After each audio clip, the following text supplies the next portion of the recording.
sport fans watching around the world.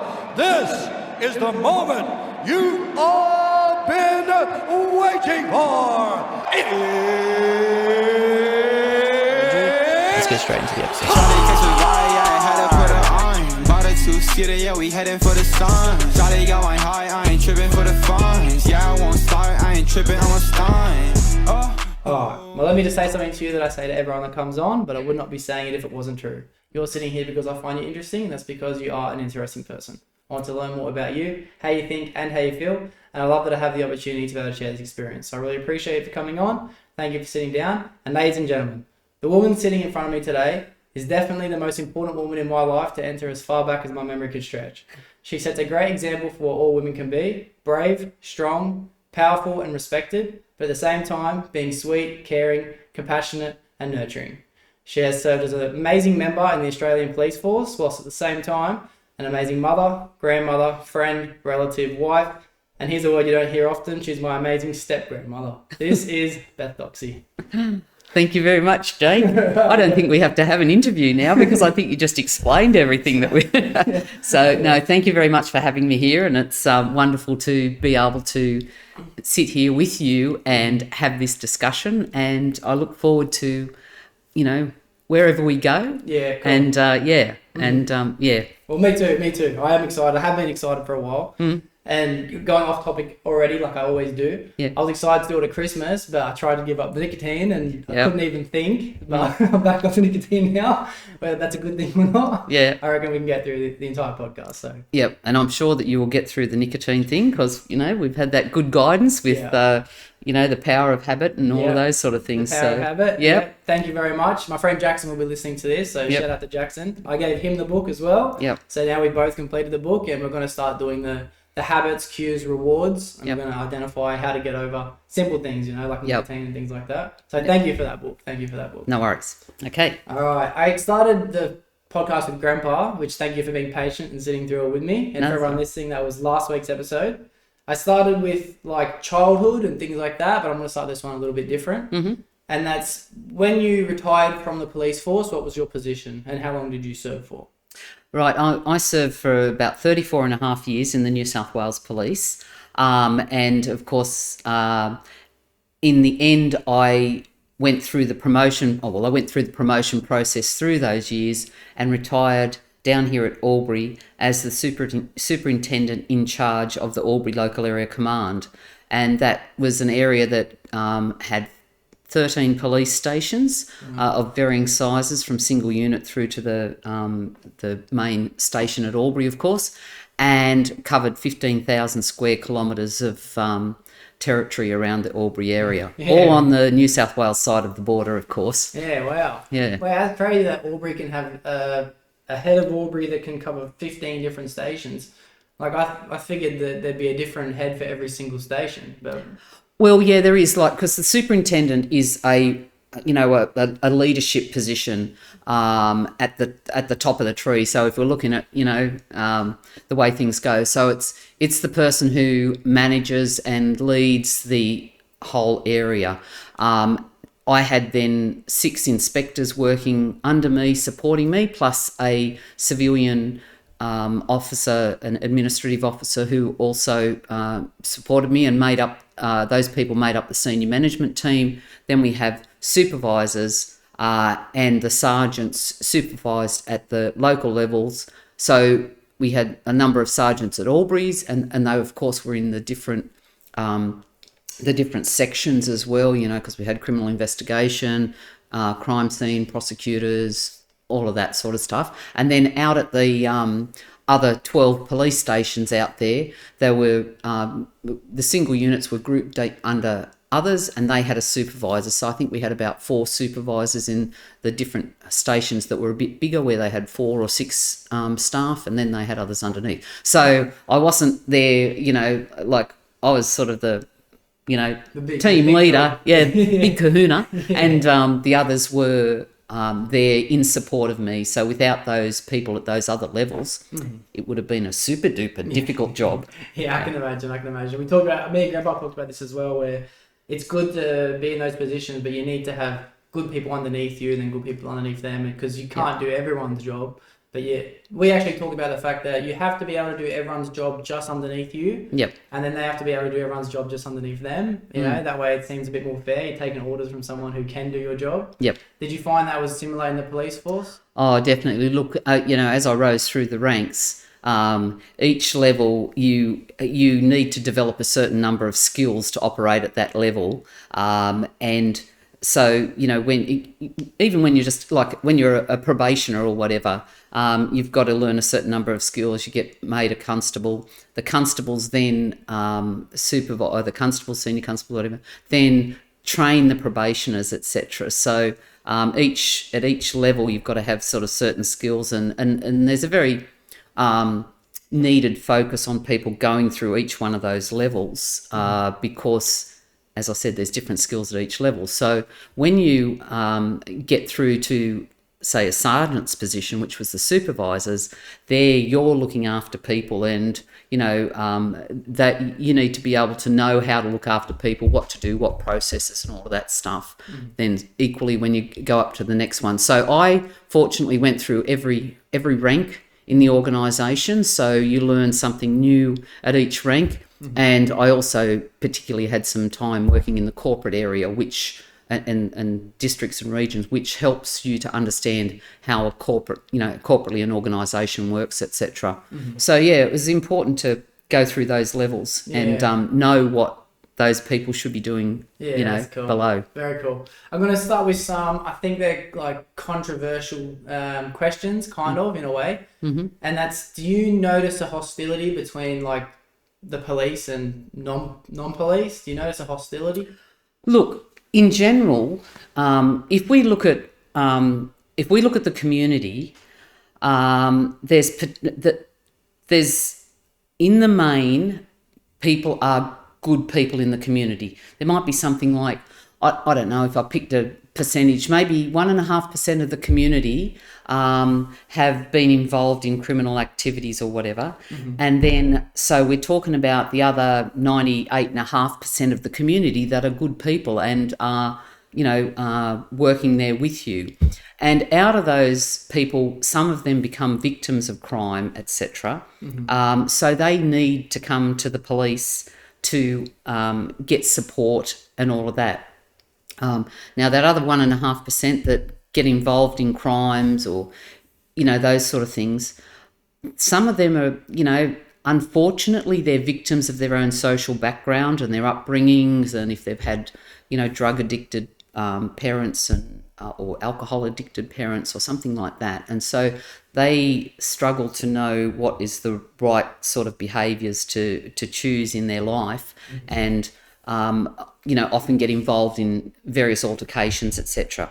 So in terms of, like, it's not really a cops versus the community, a cranky community or whatever. There's just some people there that are, they stepped off in the wrong direction or didn't get that great start in life. And so they're not really vicious and attacking police or anything. It does happen at times, of course. And yeah, that's not great at all. But some of those situations you can't, it's difficult to avoid them. And you have to deal with them as you come across them. And some at the times, like, because police operate at a high brain level, you've got to make basically instantaneous decisions, and they're not really thought about at times. So I understand that.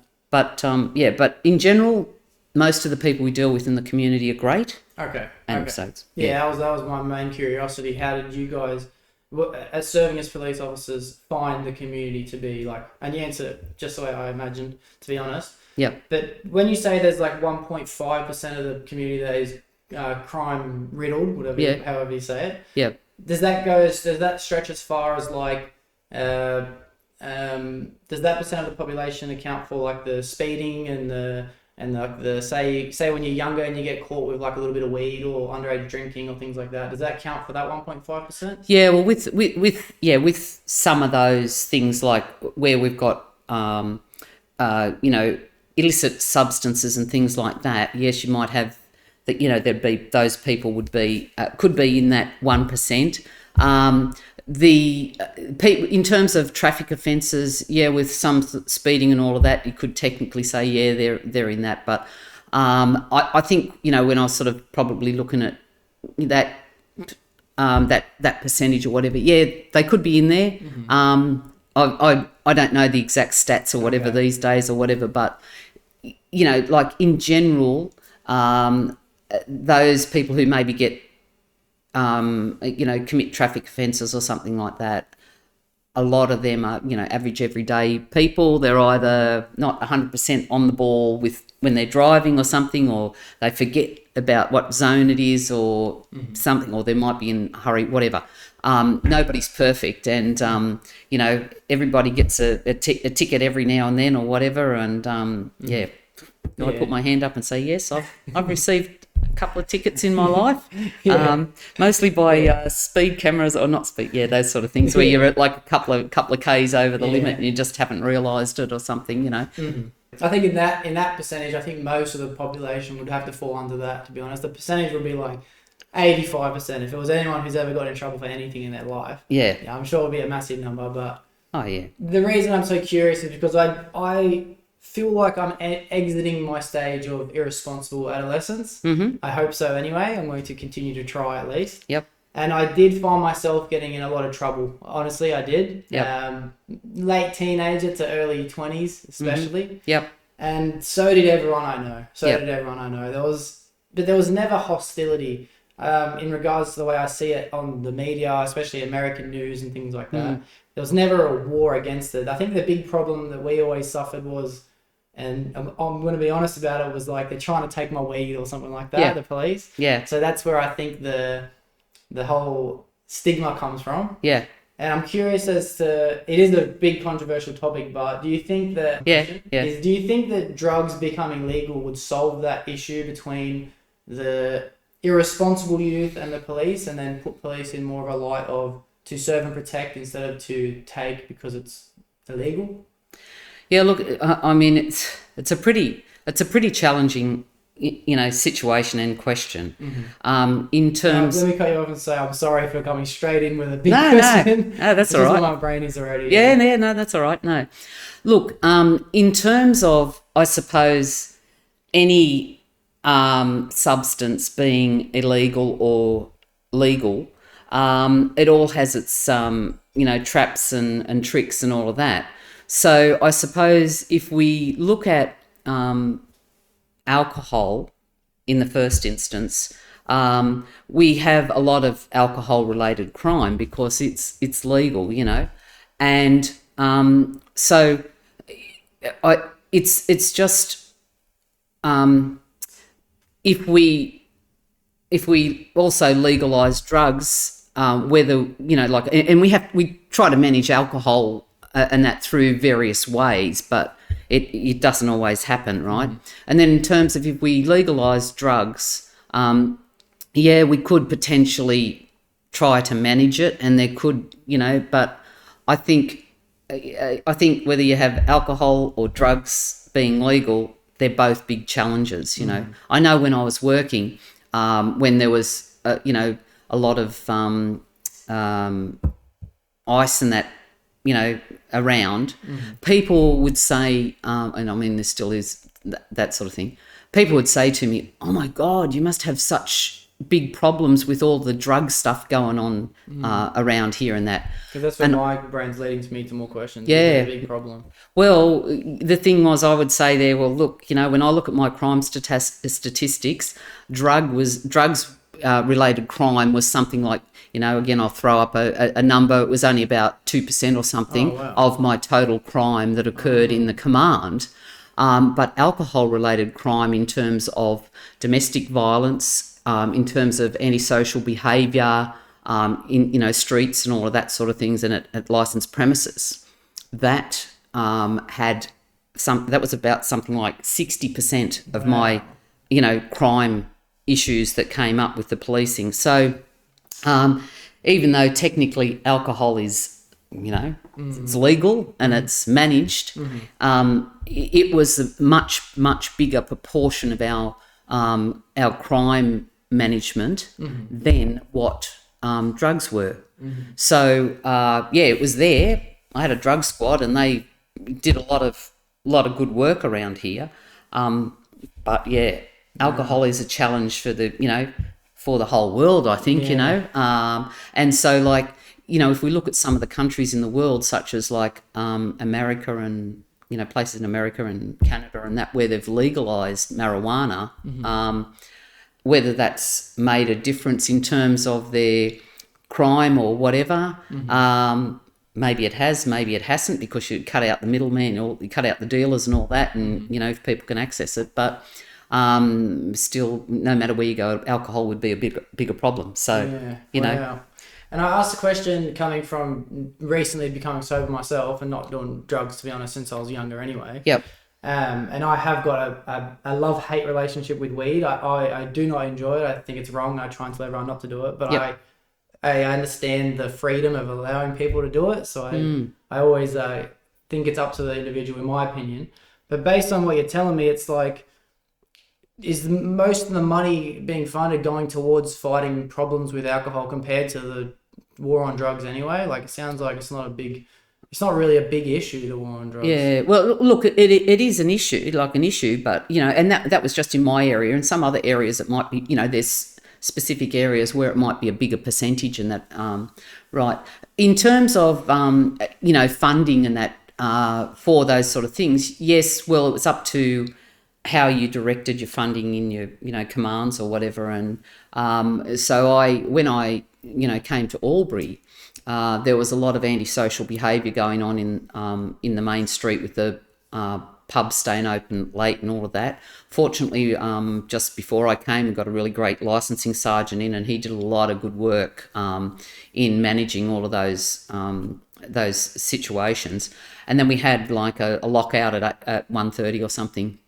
So that people couldn't just move from pub to pub, because they were open till 4 a.m. or something. Yeah. So nothing good happens after midnight. No, that's right, exactly. Yeah. So I ended up funding through overtime and that. They had a specific operation back in those days that they called it. They gave you extra funding.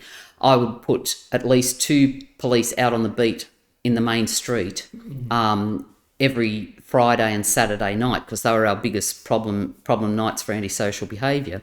And that made an impact on that plus the good work of the sergeant in patrolling and managing licensed premises, plus the liquor record that we had going here was very good, and the licensees were working towards good things, because they don't want to see blues going on in their pubs or anything like that, because they can actually lose their liquor license and things like that if there's too much stuff going on. So they want things to be good too.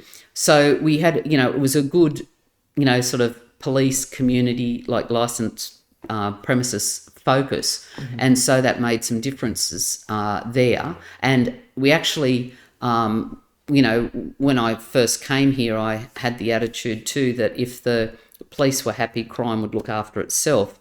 When I came here, all of the crime categories were in the red, as we called it, which meant that there was sort of the crime that occurred here was above the targets that we had. So after 2 years with working with the community, doing these new strategies, working with the staff and trying to looking at reinvigorating them, we got some youth in, our crime was in the green after 2 years. Wow. So it was below target in every category. And then the following year, again, the same. The only one that went up was fraud reporting, and that was because there was a new computerised fraud reporting system that came in. But and they said that was the reason for that. So so it's a matter about how you focus your money, how you do your business, how you keep your staff happy. Because to me, 85% of being in a leadership role is people management.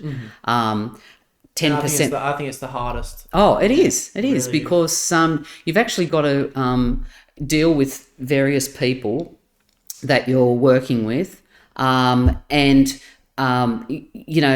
like you've got to get them to behave in the appropriate ways and try to do the right thing, etc. But I think one of the interesting things I learnt, because I'd never been to a psychologist in my whole 29 years when I came to Albury, but after 6 months here, when I sat in the superintendent's seat, and you own the seat and you've got to take the decisions, I went to a psychologist, and she gave me some of the best advice I ever had, because she said to me, because I was saying, put in place this really nice situation here. I'm trying to have, look after the people. I'm a very people-focused person, all of this. But all of these things have been happening. And she said to me, yeah, well, the thing is, no matter what sort of environment you put in place, and how, you work with your people, everybody is responsible for their own behaviour. And if they choose to behave in a certain way, and it's not the way you're looking for them to behave, they will choose that way. And so they will not be nice, they will, do this, do that, or whatever. And so there's nothing that you can do about it, So that's why going back to people management is it's a huge part of any job in any organisation, because you've got to be able to sit down and talk to people and, deal with interpersonal issues between various people, and, get them to try to sit down, trying to get two people who maybe have had conflict or whatever in your workplace to sit down and have a chat and sort things out. And they're at different sort of, mental levels. Yeah. It can not work, so you've got to look at, if they can't sort it out by talking through it themselves, you've got to look at, well, maybe you have to go to mediation and get a mediator in to talk through it and see if you can resolve it. And then if you can't get that doesn't work, then at the end of the day, you might have to arbitrate and somebody goes somewhere else or does something, whatever, so it's always a challenge dealing with people. But, the looking after the people, as I said, especially in policing, and any other emergency service environment, is super important. Yeah. Because it's your number one thing. As I said, if your people are happy, crime will look after itself. So I used to say I would have 85% people management, 10% crime management, and 5% financial management. Yeah, so, awesome. Yeah, it's funny because Grandpa was saying the same kind of philosophy when it comes to and it's funny also, you're giving me a few points actually. It's funny how I'm looking now at the army and the police like a business, and I'm seeing the statistics and the logistics and the transport and the organization and things. I've never looked at it from that perspective before, like a business. And he was saying the same thing. He says his role when he got to the position was to make sure the soldiers are happy. Yep. And because when the soldiers are happy, then everything works smoothly and everything runs good, which I can relate in a small aspect from supervising at my last company, where I had to keep everyone happy, not always give the first year the shit task, not always give my mates the good tasks, and get in the mix of it myself, level with everyone, but then also have the level of authority as well.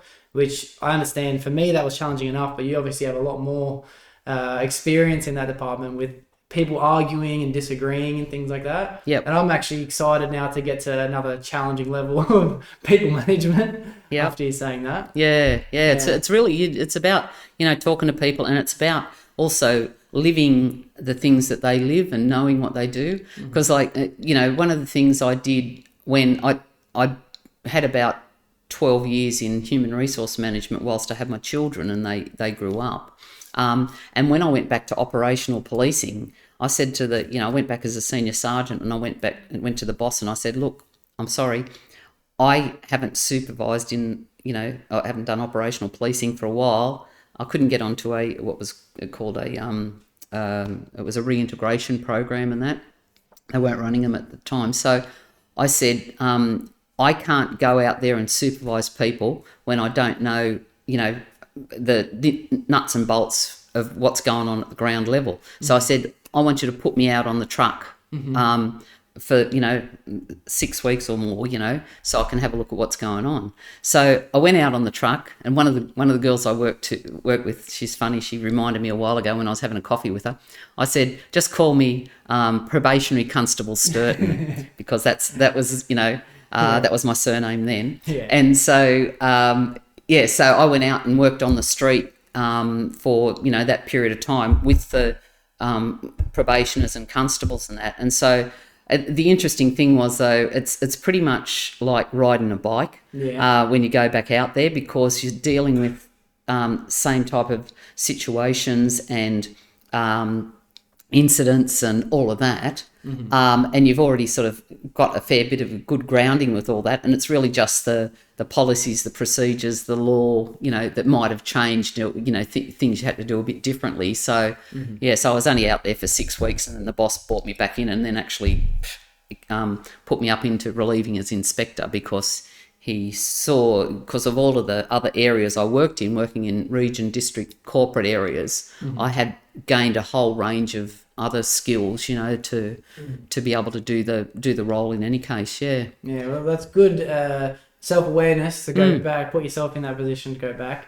I had a completely different experience when I moved to my current company from my old company. I said to them, when they called me and offered me the job, I said, look, I've been happily working as a supervisor for a while, and I'm not looking to go any lower. But I understand I'm going to probably need a little bit of training to see how you guys want things. So I'm happy to come on for a little bit until I become supervisor again of my own team. Yep. And then first day I walked in and I had to be like, I've got no idea what I'm doing. I saw the way they ran things and I said, I've got no idea. So it's good that you had more self-awareness than me, that's for sure. Yeah. Oh, no, but, like it was sort of, it's interesting though, because sometimes with that self-awareness, I put myself behind the 8 ball, because there was a whole restructure that went on about the time that I went back to, or not sort of long before I went back to operational policing. And then there was a whole lot of promotions like to inspector that were advertised. So I think I'd done maybe about 5, 6, 7 months of relieving at that inspector level in the positions that were advertised. And in the first round, I decided that I shouldn't apply for any of the positions because I didn't have enough recent and relevant operational experience to be able to get there and say, yeah, I can, I know how to do all these things and I can do this and that and blah, blah, blah. And so I didn't actually apply for those jobs.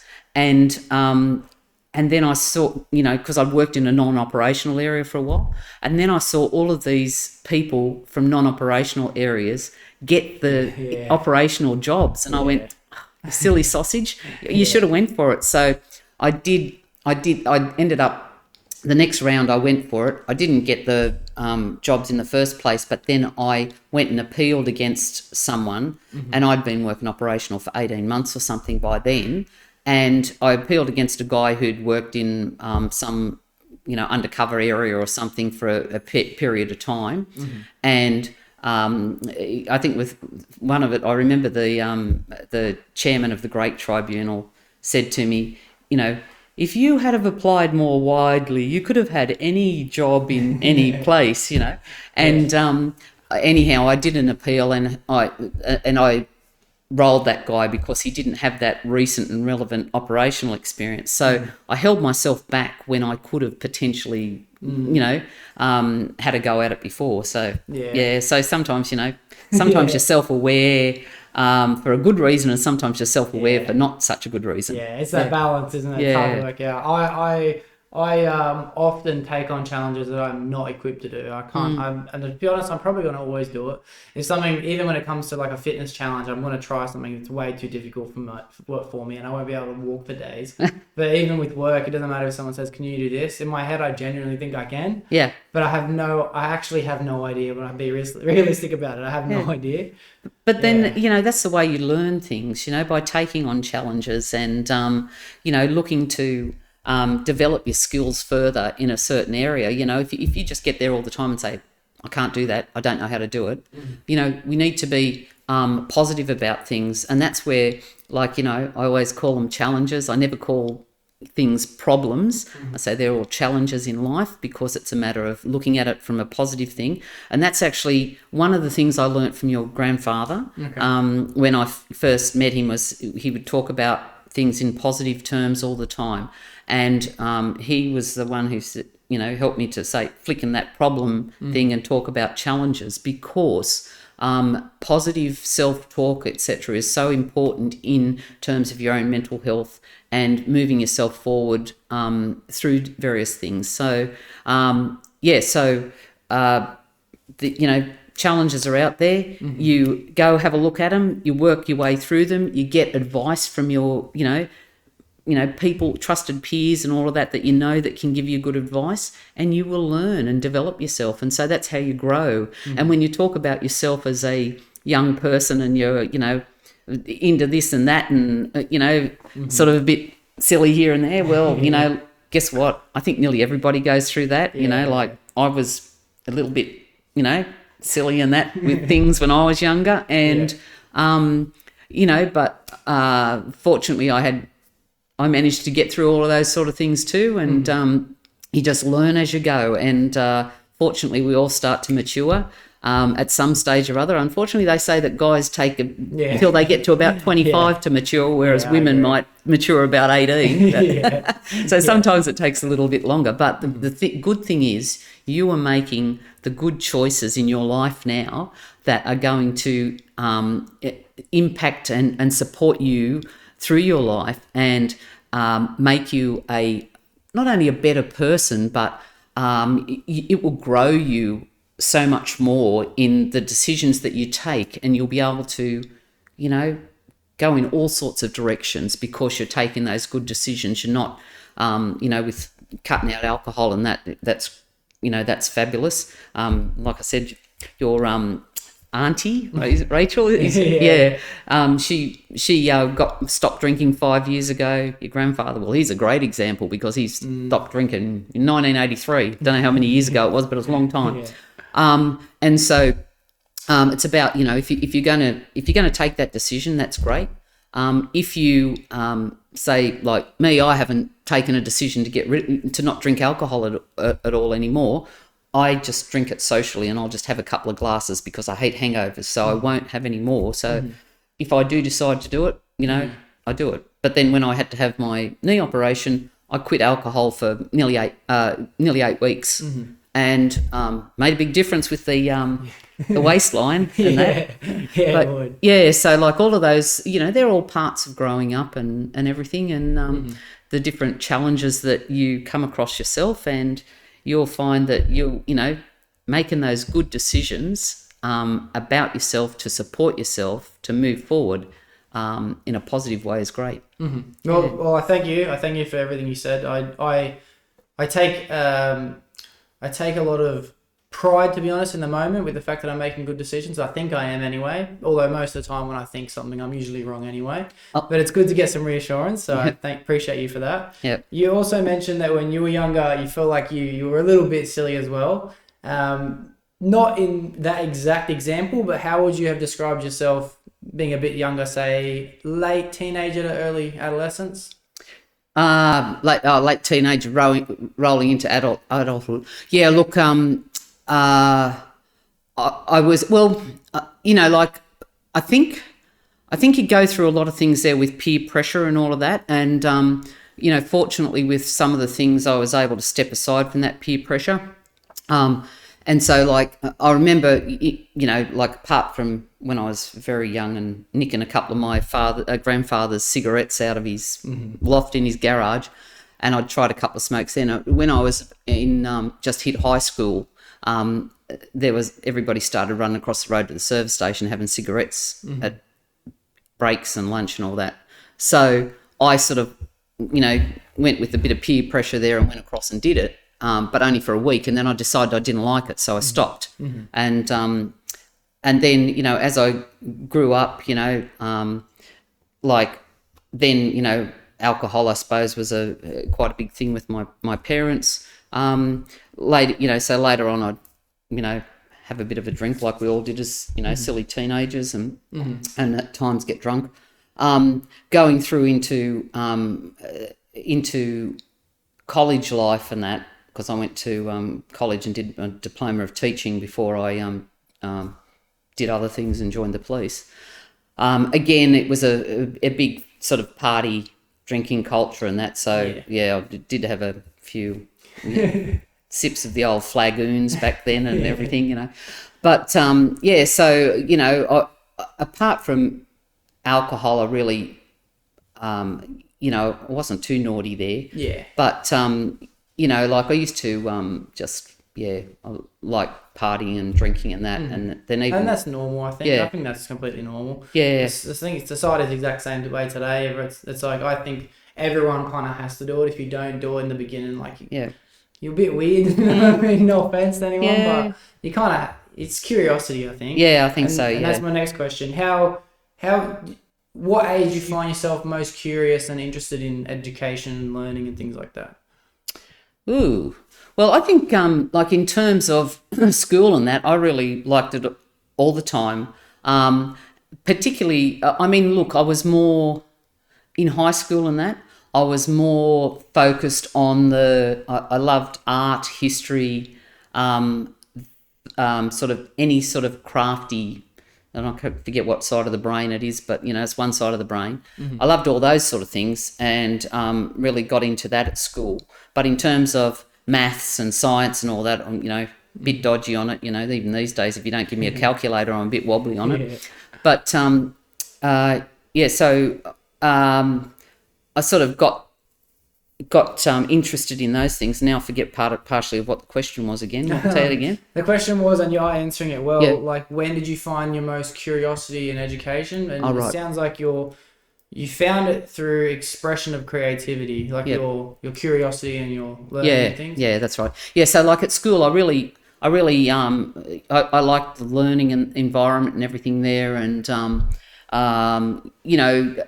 sort of went pretty well. I didn't go super marvelous at school, but I went well enough to get through everything, quite well. With my HSC, I probably could have studied a bit more, but I still got a good enough score to move me through and get me a scholarship to do a diploma of teaching. Okay. Although that wasn't my main aim, because I don't know when it started, somewhere when I was about, I think, 17 or something, and that's when I wanted to join the police. Mm-hmm. And I actually say to people, I think the reason that I wanted to join the police was because one night, this is a silly night or whatever. Mm-hmm. No, I had my license. I'm driving down the main street of Orange, and I come up to this. I'm driving along, and then I see I've got a friend in the car with me, and I see this police car. This is at 1:00 in the morning, sitting on the side of the road, and I said, they're just waiting for somebody to do something so they can give them a ticket or whatever. And I'm driving along, and I come up to the intersection, and I turn left, put my blinker on, and I turn left, and I look to the right, and there's no cars coming, so I turn left. Mm-hmm. Well, I forgot about the fact that just a few weeks beforehand, they put traffic lights in at that intersection. And I was so used to doing the normal give way to the right.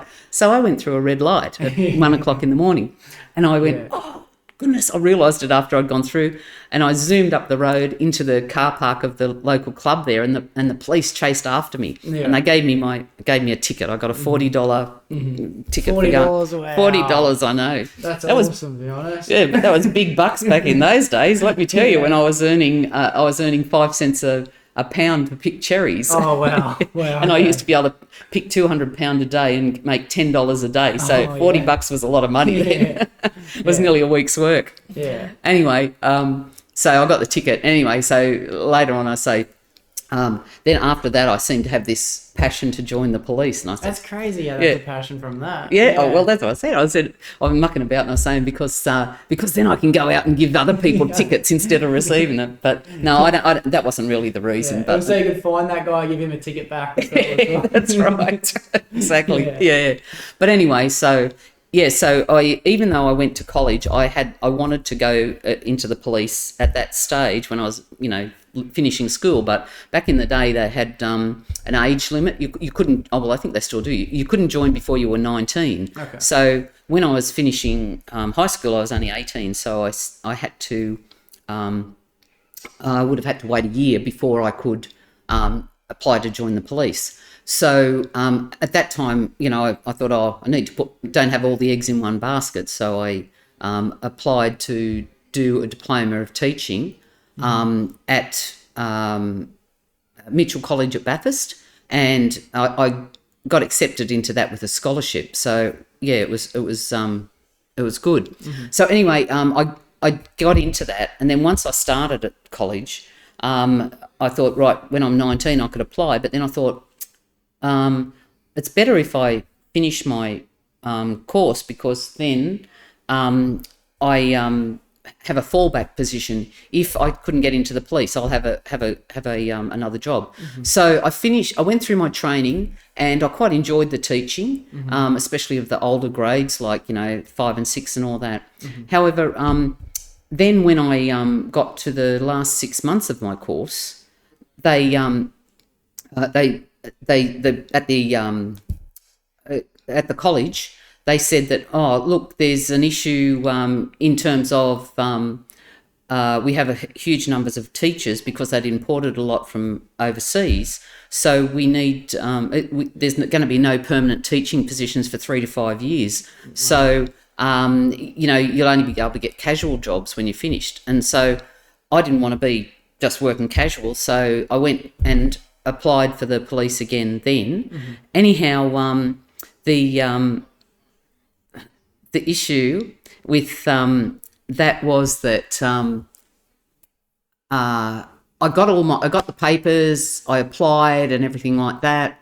I went through to the police headquarters to do my first checks, because back in those days they had weight for height restrictions and all of that for men and women. Mm-hmm. So you had to be a certain weight and a certain height and certain chest expansion for the guys to join and everything. Mm-hmm. Anyhow, so I went down there. The sergeant, measured me. Yep, right height. Because I was 5'7.5", you had to be 5'6" minimum, I think it was back in the day, or it might have been 5'4" for a woman, I can't remember. Then I stepped on the scales, and he said to me, "Oh no, you're 11 stone 4. Can't be any more than 10 stone 7.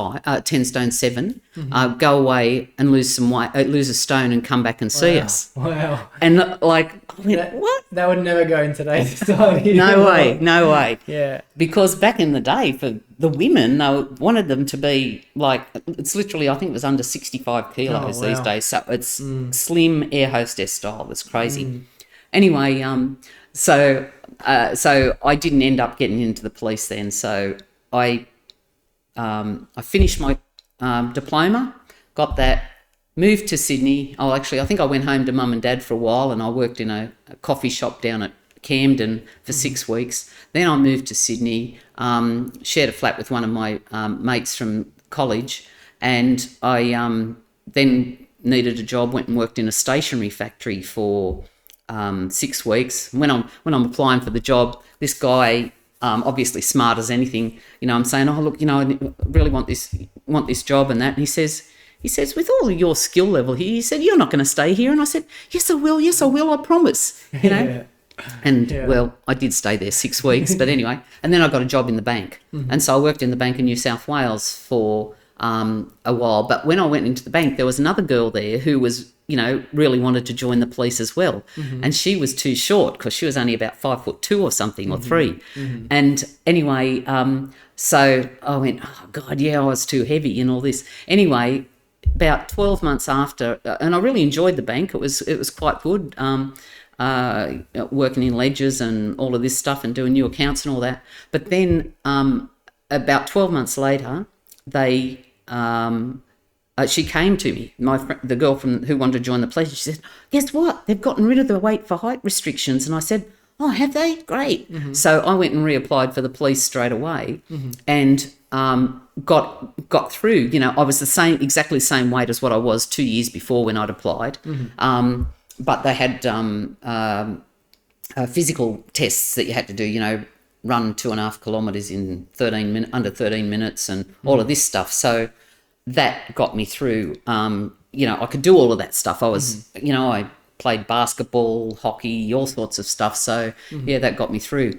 But anyway, so yeah, it was sort of in terms of all of the things that I learnt along the way from school and the passions I had and all of that, and even like, you know, the good thing I think at the end of the day was that I didn't actually get into the police until I was I think it was about 22 and a half or something like that. And that was great because you know why? I got some life experience in that time. Had I joined even at 19, I think I would have been still too green. Okay. And you know, like you've really got to get a bit that sort of life experience, because I know when I went to live in Sydney when I was 21, and I was working in the bank, and like, you know, just catching the bus up Oxford Street or something, or going near King's Cross at the time, which I didn't do really regularly, but they were culture shocks to me. So like, you know, this little green thing coming from the country, it helped me to grow and have time to grow. So living in the city for that, you know, period of time was really good, because we all need to grow up. So by the time I actually joined the police when I was 23, I was still, you know, I was quite fortunately, I had some life experience and all of that, you know. Yeah. And I said the same thing to my son when he wanted to join early. I kept on not helping him or anything because he needed that life experience. And so he ended up going and working in Brisbane and all of this stuff, and doing a job for, you know, a couple of years. And then I was happy to help him because he got some life experience, because that's really important. And all of that life experience, that helps us to grow. And so you've had life experience now. A little bit, a little bit. Yeah, and that's why you're growing, you know, you're learning, you know, new things, you're learning things about yourself, and you're looking at better ways to move forward, you know. Yeah, that's cool. Well, that's a good note for me to mentally jot down, and that's that you should have experience before entering into the police force. I never thought of that. I thought of it maybe of being something that people could get into straight after school. Yeah. Never thought about that. Yeah. And so you mentioned the fact that this experience was good, and did you find that when you were working in the police force and people management, you used some of the same skills you learned through the teaching diploma? Was it the same? Was it relatable? Yeah, I think so. I think it's relatable in terms of like, really a teaching position's a bit of a caring position sort of thing. It's a nurturing sort of position, like like a nurturing type job to have. So I think, yeah, some of those skills that, you know, like I learnt through those years, that was helpful in the police. Also, like in terms of the other jobs I did, like when you're looking at in the bank, you know, communication skills, you're talking to people all the time, and you know, getting sort of information from them, you know, doing, you know, analysis of those sort of things, making decisions. All of those are very important in the police. The other thing in terms of getting life experience is that if you can, like, policing is a very challenging job, and we see many people suffering post-traumatic stress and all of that in policing. And so if in getting life experience beforehand and everything, and allowing yourself to grow up in that, it really helps you to be able to manage that culture shock when you go into the police, because, you know, we're seeing some of the most dreadful things that happen in life. We see some lovely things that happen in life too.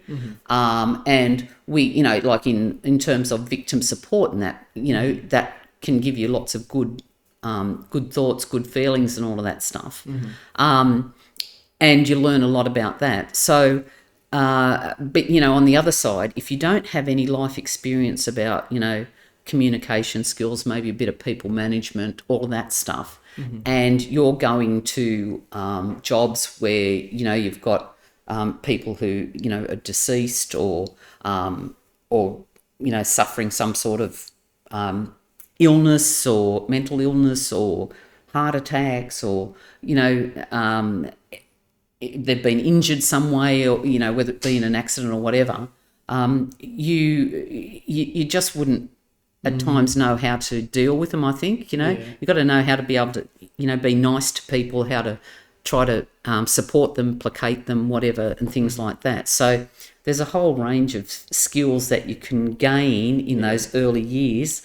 And if you enter the police a bit more mature, then you've got those skills there.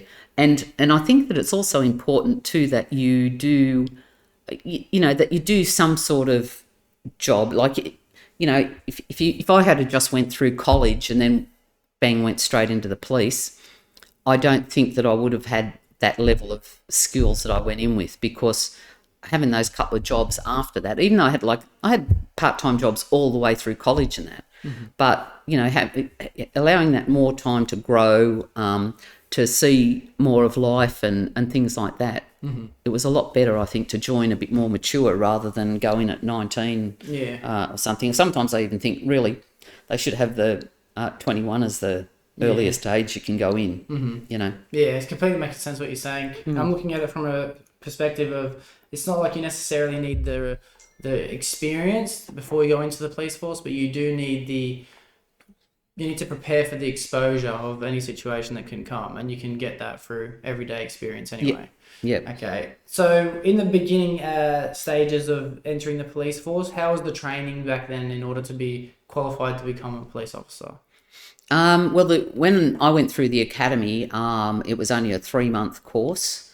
We had there was a focus on your law and your legislation, and learning various operational procedures. There was also, as I mentioned earlier, we had to learn how to touch type back in the day, because we had the old Olympic push button typewriters, key ones, and we had to do 30 words a minute. We also did a lot of marching and protocol sort of work, because we had to do a marching, an attestation parade where we all marched and everything. So you had those sort of bits and pieces that you did as well. And the big part of it was your physical requirements and physical training as well. So we used to, keep on running the 2.5 kilometres around the old Redfern Police Academy, and they had a place just out on Moore Park there in the golf course. It was called Breakfast Hill, and it was like a hill that had sort of about 4 levels on it. And the reason they called it Breakfast Hill was because when they were doing your PT sessions and all that, you had to run up the hill, but you had to be linked armed with other people, and so. And you had to run up there full pace and go up and down a number of times. It wasn't just run up there once and hooray, you've made the top. And obviously a lot of people lost their breakfast along the way. So there was a big focus on being physically fit and everything like that. There was also the weapons training. So back in the day, women in the police had only just, I think it was about maybe 3 years before I joined, that actually been given firearms. Before that, they didn't have them. Wow. So we had to do pistol training, learn how to shoot. We had to do other, we had little battens back in the day, bit of baton training, other physical restraint type training, so that we could, restrain people safely and whatever, and get them down and handcuff them and all that. So we did all that sort of stuff. So that was sort of the main stuff that we did in the 3 months at the academy. And then we marched out and went to wherever we were given, whatever placement. We were able to make a couple of choices about where we'd like to go. And I did that. I wanted to go to Maroubra first, because I was living out that way, and somewhere else, maybe Waverley second, and somewhere else. But I ended up getting Central Police Station right smack bang in the middle of Sydney. Yeah. And I nearly cried because back in the day they classified 1 division, 2 division, 3 division, 4 division. So 1 Central, 2 Redfern, 3 Darlinghurst, 4 the Rocks were classified as punishment stations. So if you were naughty in the police back in the day and you're maybe out in the country, you'd get sent to the city. Okay. And so I went, oh my God, I nearly cried. I went, why did I get sent to the punishment station? What have I done already? Yeah. But it was great in the end. You know, there were some challenging people there and some interesting situations, but there were some great people there. And so I really enjoyed it and learnt a fair bit there, or a lot, you know. So, yeah. So what were your first kind of roles when you became a qualified police officer? What were your first kind of duties and things like that? Well, you always generally do general duties first off, which is go jump in the truck and you go out on patrol and or beat policing, because we had a lot in the city. We did a lot of beat policing. So so I was just out in the truck working on the road. Also, we had cells there at Central and a charge room. So you'd work in the charge room and as a reserve constable, you'd do parts of the charging process. You could work out in the cells as a constable, looking after prisoners and all of that sort of stuff. So you do all of those basic things first off. So, when you're out on the road, like the thing about this working in the city where I did was it was basically a transient population there. So there was some offences that didn't occur much in the city. You'd have lots of car accidents, shoplifting, frauds back in the day,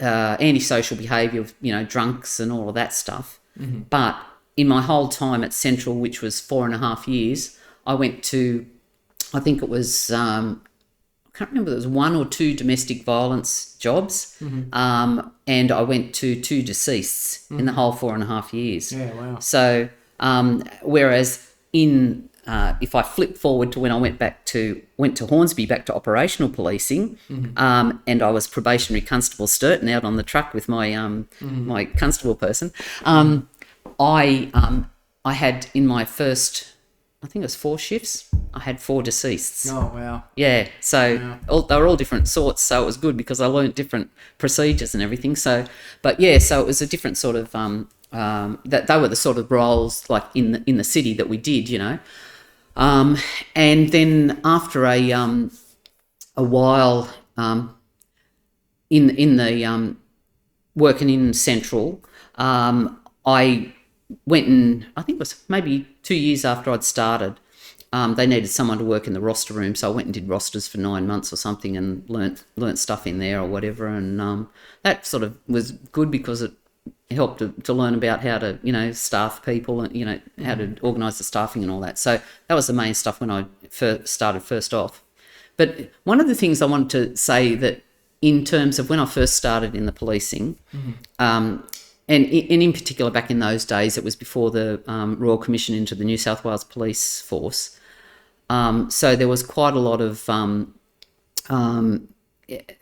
alcohol, like in the job and after the job, So you'd work your shift or whatever, and then you might go out to and have a fair few drinks after at a club or pub or whatever, and then go home, because it was only 8-hour shifts, and go home and sleep for 8 hours and come back to work again, But one of the things was, as a woman in the job, was that working in a largely like male-dominated environment, and I think back in that day there was about 200 working out of Central or something, and at one stage on general duties there was maybe only, I think, 4 or 5 women there, not very many at all. So it was a very male-oriented job. So what what I did, sort of being, like a nice young lady that I was, you try to fit in. I'm a people person. I like to be friends with people and all that. And so to fit in there, I thought, I thought I had to be like blokey. So I dropped my femininity. I'd swear and curse as well as all the rest of the guys and everything like that. And, just do all these sort of blokey type things, And fortunately, I had a great sergeant there who, I knew my job and I could do my job well. But anyway, I had a great sergeant there, Jock Hunter, who came up to me when I was probably about a couple of years in the job, and he said to me, because he was Scottish, he said, "Simo," because my name was Simpson then. Mm-hmm. He said, "You don't have to swear and curse like all the rest to be accepted here. Everybody knows you can do your job, that you're great out on the road, all of this stuff. Mm-hmm. So, you don't have to do that. You can be a woman." And I went, "Oh."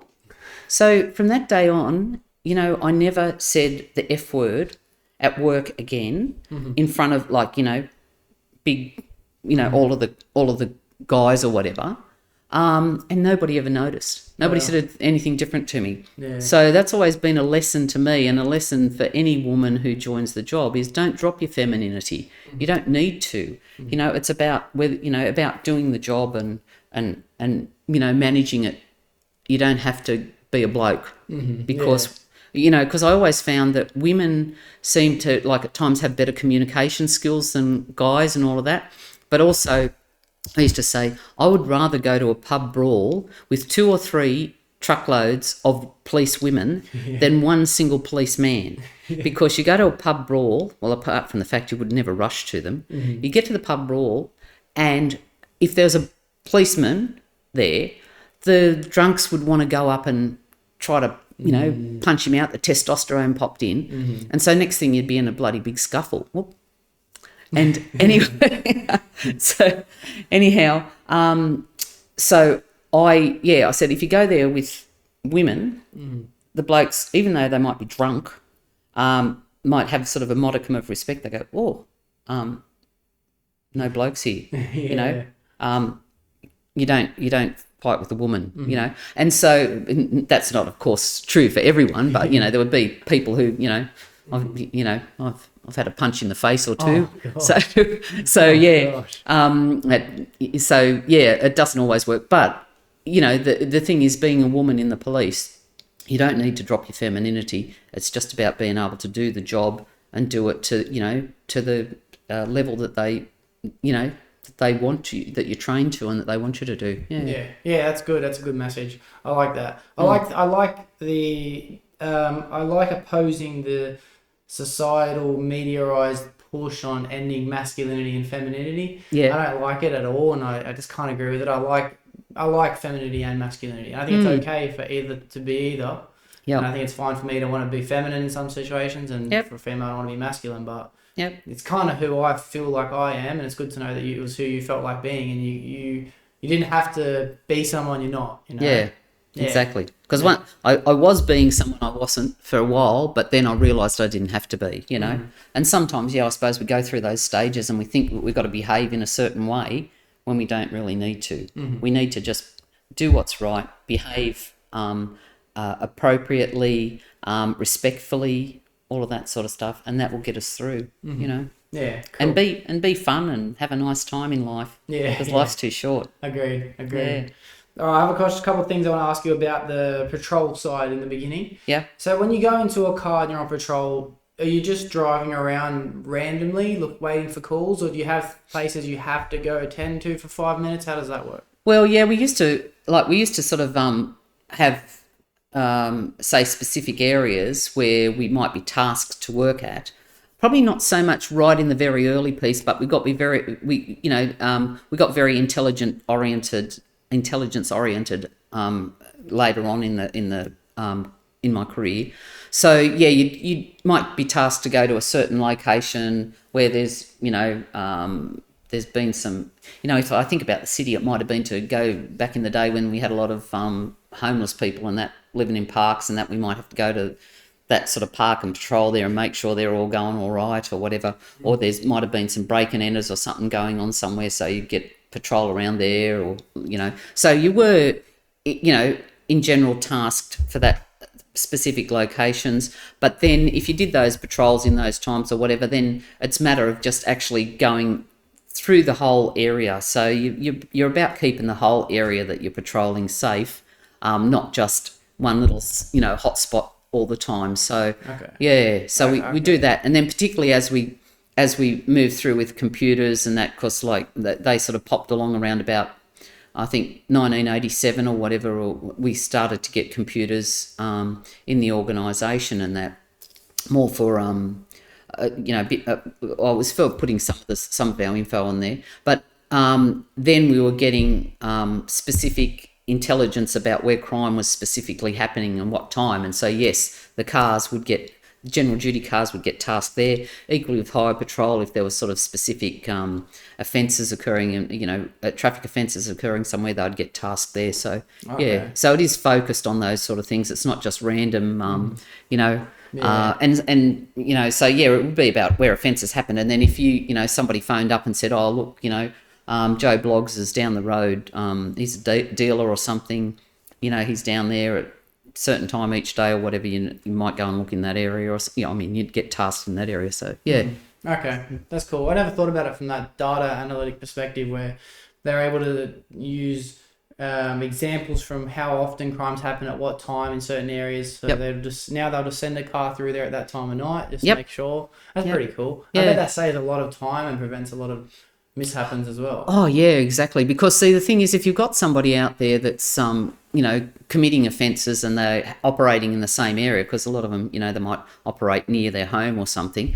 If they're operating in the same area, and you're out at midnight or something, and there's someone's walking around the streets by themselves and looking a bit sus. Well, you might stop and check them out and see who they are, and that's how you detect, especially if they've got a bag there and they've got a truckload of, stuff from a house or something like that. Yeah.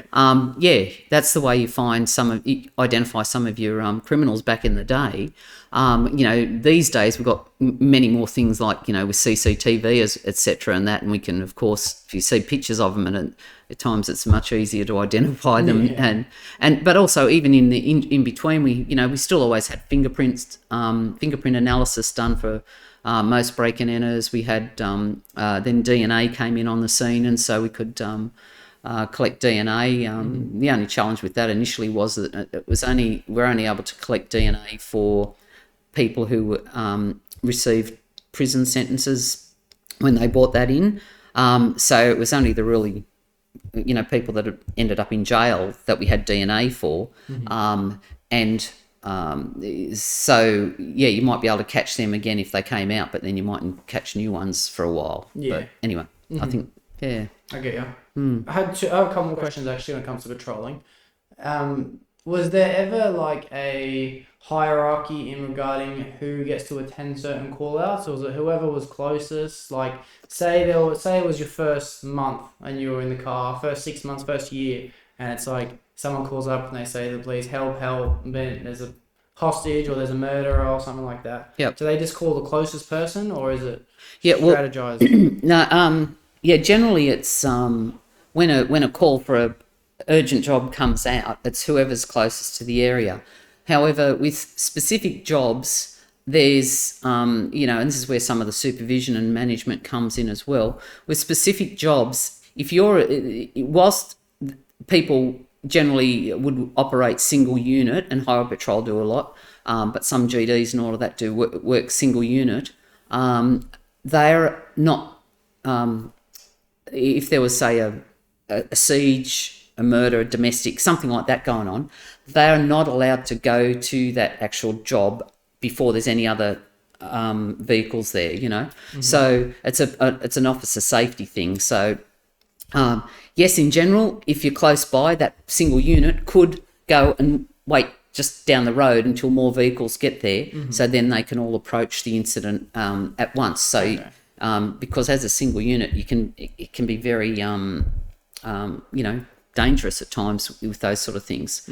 So yeah, in general, that's the way it is. Then if there's non-urgent jobs that come along, they might allocate it to a specific vehicle. So if the people at the station get a job and they know that a vehicle's not responding, like is not at a particular job at the moment, they could allocate it to, that vehicle and say, right, can you go to that job, sort of thing. So yeah. And then equally, whenever there's urgent jobs, on.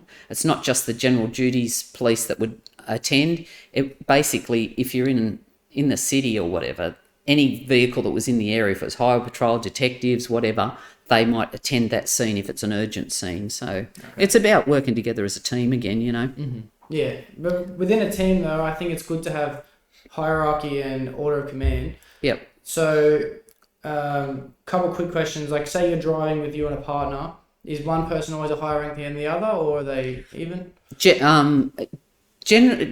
It fluctuates. If you're a new probationer or something, you would be working with a constable or above.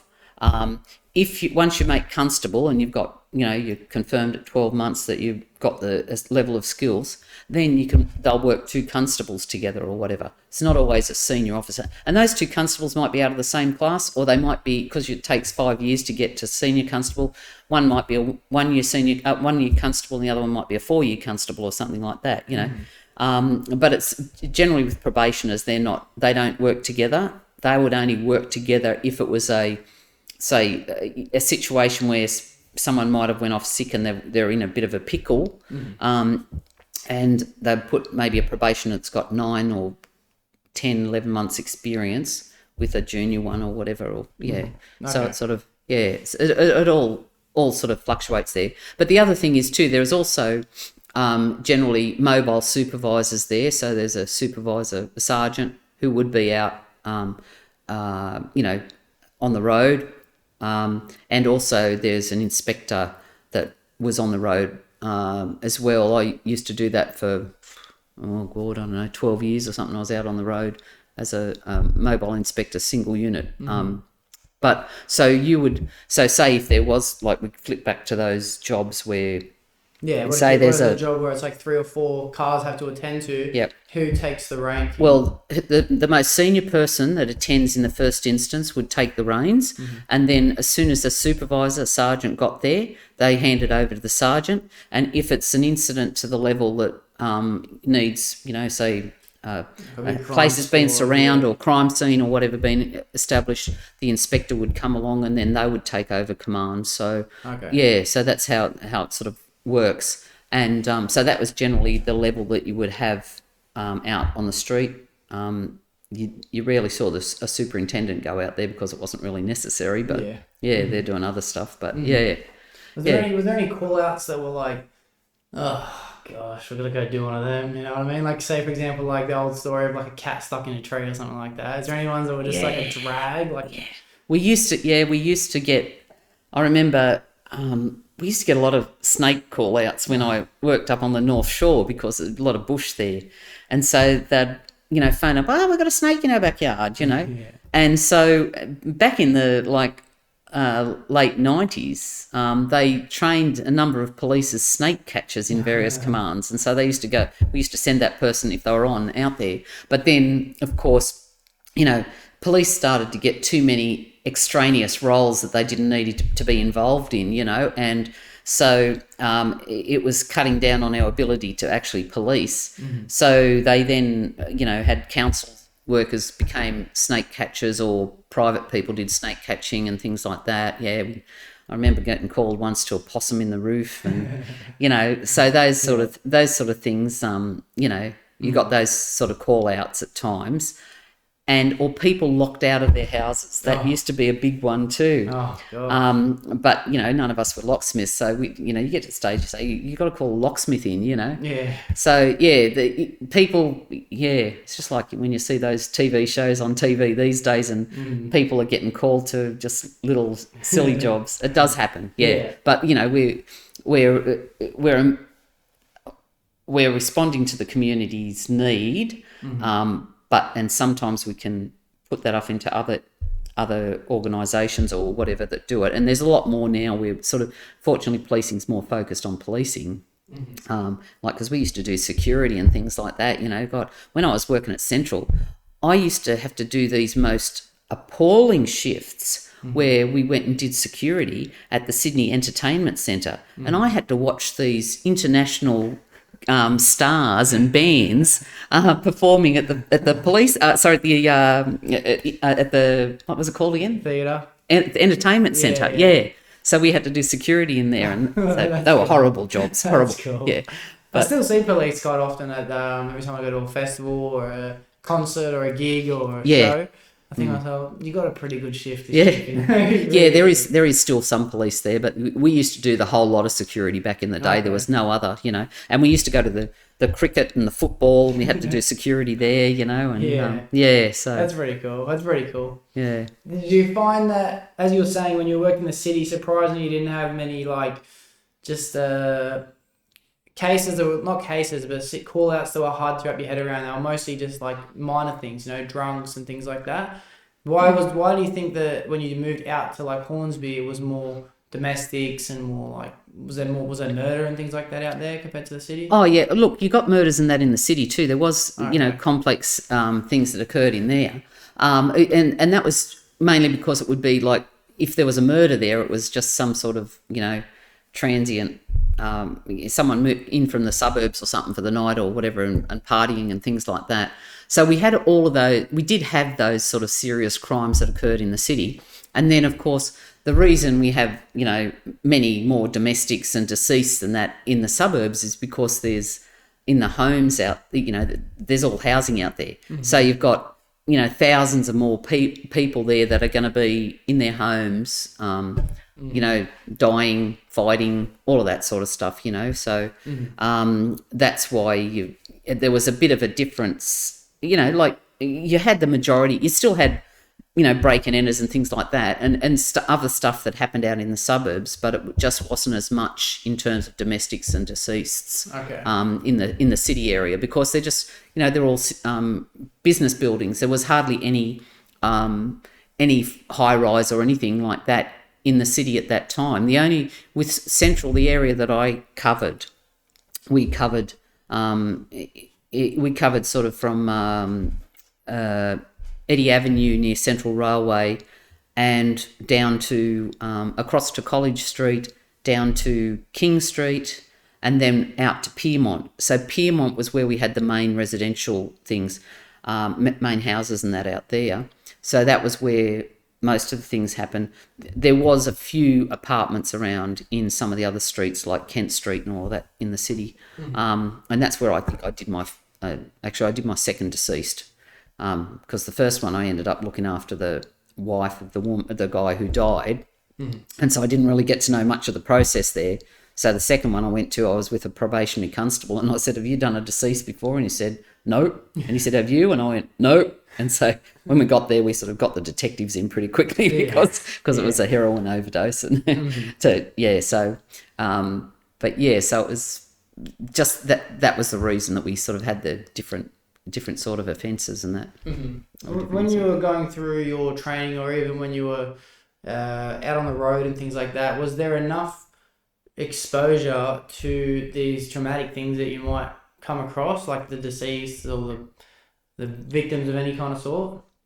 There was what do you mean in terms of enough exposure? Did we we saw did you get enough warning signs, or was there enough in place to keep you from crumbling under those circumstances? Well, it depended, there were some things you could go to, and you could go to 10 deceased and they would never impact on you. They might be just someone's had a heart attack or whatever. But then, you might go to something that's a bit more messy. Someone might have suicided in not a nice way or something like that. But with a lot of them, it's sometimes whether it, and this is what I learned, whether it touches you personally. And I learnt that sort of, I suppose, early on in the piece when I went back as a supervisor in the operational area. I'd sort of saw some people get impacted by different jobs they went to. So we were supposed to be doing debriefs and referrals off to psychs by the time I was there in that time, and it was working a bit, but probably not great. So, I used to try to, if I remember going to a 10-month-old baby that passed away at the hospital, and when they were allocating some detectives to come and investigate it, I made inquiries straight away. I said, "Do either of these detectives have any young children or whatever?" And One of them did. He had about a 2-year-old or whatever, and and he said, "Oh no, I'm all right," and the other one didn't. But then, from my own personal perspective, probably one of the most traumatic ones that I went to was, again, it was when I was up at Hornsby as a supervisor, and I got called to this job where a 41-year-old male had had a heart attack in bed, and his 9-year-old son was in bed asleep with him, and woken up and found him. And when I drove to that job, there was another police cars there already. I actually sat out the front and I bawled my eyes out for about 10 minutes. And the reason that happened was because at that time my first husband was 41 years old and my son Tim was 9 years old. And so I had that, it was that definite, connection there. So I found, they were the ones that, that might, did impact on me at times. But then the more you get down the track with the more deceased that you attend and everything, I found that probably after, what had I done, about 8 years or something up in Hornsby and Eastwood. And then when I moved to Parramatta, I found that I was becoming much more protective with all the staff, and I wouldn't let anybody other than the investigating police and the crime scene officers go into a deceased or whatever, because I was trying to protect the rest of the cops from too much exposure. But I also found that from my own perspective, I was exercising, what's it called? What's the word I need? I was not wanting to go into those situations myself, because I'd seen too many and all that sort of stuff. And as I said, I'd never been to a psych back in those days. We didn't do that, even though we'd had some debriefs here and there. But I was just avoidance behaviour. That's what I wanted to say. I was exercising avoidance behaviour because I didn't want to go in and look at another dead body or something like that, So it's really, that's where I found it important to not, have every man his dog, once the crime scene was clear, okay to go into, having every man his dog to go in and have a look, And it used to be the situation where, as a probationer, you went out to the morgue and had a look at autopsy, look at them, while they were doing some autopsies, so you could see your first, dead person and that. And then at other crime scenes, people would say, "Oh, well, why don't you just come in and a new probationer here, come in and have a look and see what a deceased looked like and all that," because they got rid of doing that coroner stuff, quite a few years before. But so it was, you'd sort of being protective to some of your officers and trying to avoid them seeing too much, because there's so many of them, police that are suffering from post-traumatic stress. And I think that it's much more difficult these days too, because in terms of being a police officer, it's moving more towards, instead of looking after your people now, it's moving more towards, if somebody's not doing something right, instead of going and asking them, "Are you okay? Is there something, is there something wrong?" Especially if they've been a good performer for, years and years, whatever. Are you okay? Is there some issue that's impacting on you? Do you need some support? Whatever, blah, blah, blah. There's, they're going the other way and looking at punitive things. If you haven't filled in the right bits of paper and that, we're going to, investigate you or something. So it's putting more stress on an already stressed people. And so it's really unfortunate, because now when you look at the level of people exiting the New South Wales Police, it's quite high. I'm just trying to think what last time I looked at the stats there on their website, and it was something like about 600 or 700 a month, I think, and that were leaving, but a lot of them were medical retirements. So, they're coming out of, post-traumatic stress situations, etc., And I think also part of some of those things are also impacted by by the fact that the community and everything now, everybody's got phones and they're videoing things. And so some police get to the stage where they're scared to do things or take some sort of action because they think they're going to be photographed or whatever. And plus they've got the body-worn cameras, so everything's being, recorded. So they, where as a police officer, you, as I said, you act instinctively in so many situations. You don't have time to think. That when these people act instinctively, they think, oh God, am I going, or they go to do that and they go, oh, I'm going to be all videoed and everything if I do the wrong thing. And so I think that sometimes people have gone away from making arrests or actually trying to hold people down or struggle with people because they're worried that they're going to get in trouble. There's going to be some sort of disciplinary stuff. But yeah, so it's a definite different world that we live in these days. More chaotic, I guess, now for the police, I guess. And I understand it from a sense of, there might be the bad apple occasionally, police officer, and it is good. It's also good that the police are wearing their own cameras now. I think that was a great idea. Yeah. Just to eliminate the bad apples, just for that reason alone. But I like the fact that the supervisor has the power to send which people to which call outs and which crimes and all these kind of things based on whether that person might take personal reaction to the crime that has been taking place. That makes a lot of sense. I'm glad that thing exists, but that's if it does with everybody. It's also a personal choice. Maybe it should be a bit more of like a criteria into being a supervisor even. I like the way that you made decisions like that. Yeah, exactly, because not everybody does that. Some people have not had the level of people management skills that perhaps, I did or whatever.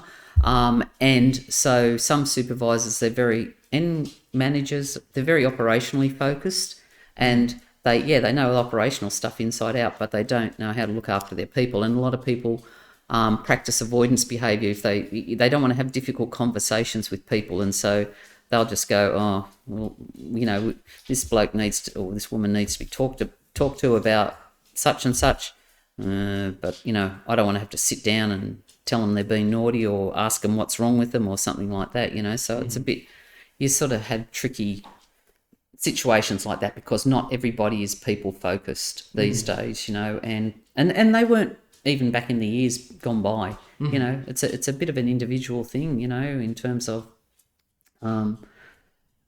people, whether they care about people or whether they don't. I understand that. The other thing I was going to say too, when you talked about police that were naughty, well, I was talking before, ages ago about the, if there's 1.5% of people that are crooks in the community. Also with police, there are, if they have similar categories. So if there's 1.5% of crooks in the community, there'll be 1.5% of cops that are crooked. And and we, because they're representative of the community, and so when you look at some of the police that we've you see some of the older ones that have been subject to media reporting on controversy and that, things like what's his name, Roger Rogerson, so like he was a cop, he was a shonk, and just, so he's one of the, and there's other bad ones out there. And it's a shame, but I also understand like that carries itself through all forms of life anyway, through the police, through the community. Absolutely. Every job has one bad apple, every school has one bad kid. My friend group's got one guy's probably a bit worse than the other. Yeah, I understand that. So I don't think that anyone takes it personally anyway. But I just think that it's a good thing to have in general, those body cams, not only for that, but for the looking back and to analyse how things could have been done differently or better, or from a different perspective, to save from trauma, things like that. I think it was a great idea. But I also understand how everyone pulling out their phones can make them scared, because the police officers often get in trouble because of things that people have recorded that seem to be controversial. I think that they do sometimes. And look, sometimes they need to get in trouble for it. Okay. But other times they're as I said, they're acting on their own, just their instincts. Yeah, exactly. Yeah.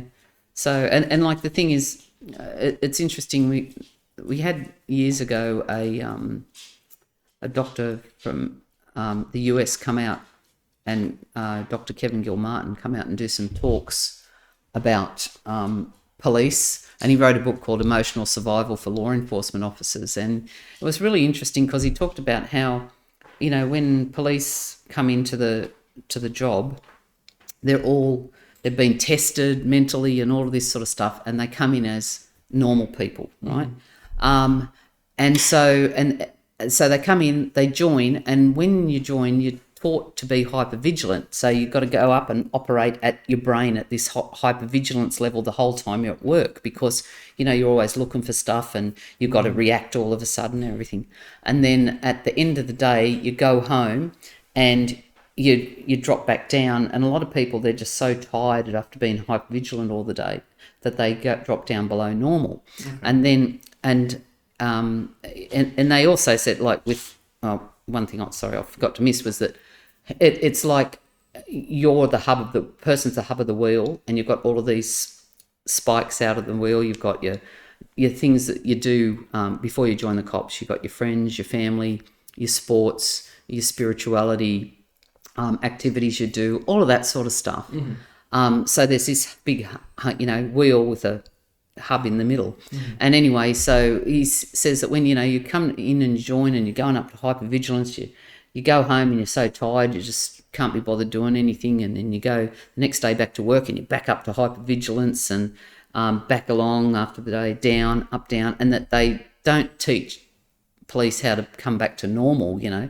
And he said after a while, with going up and down all the time, all of the things start dropping off the wheel. You know, you can't be bothered going and playing sport because you're too tired.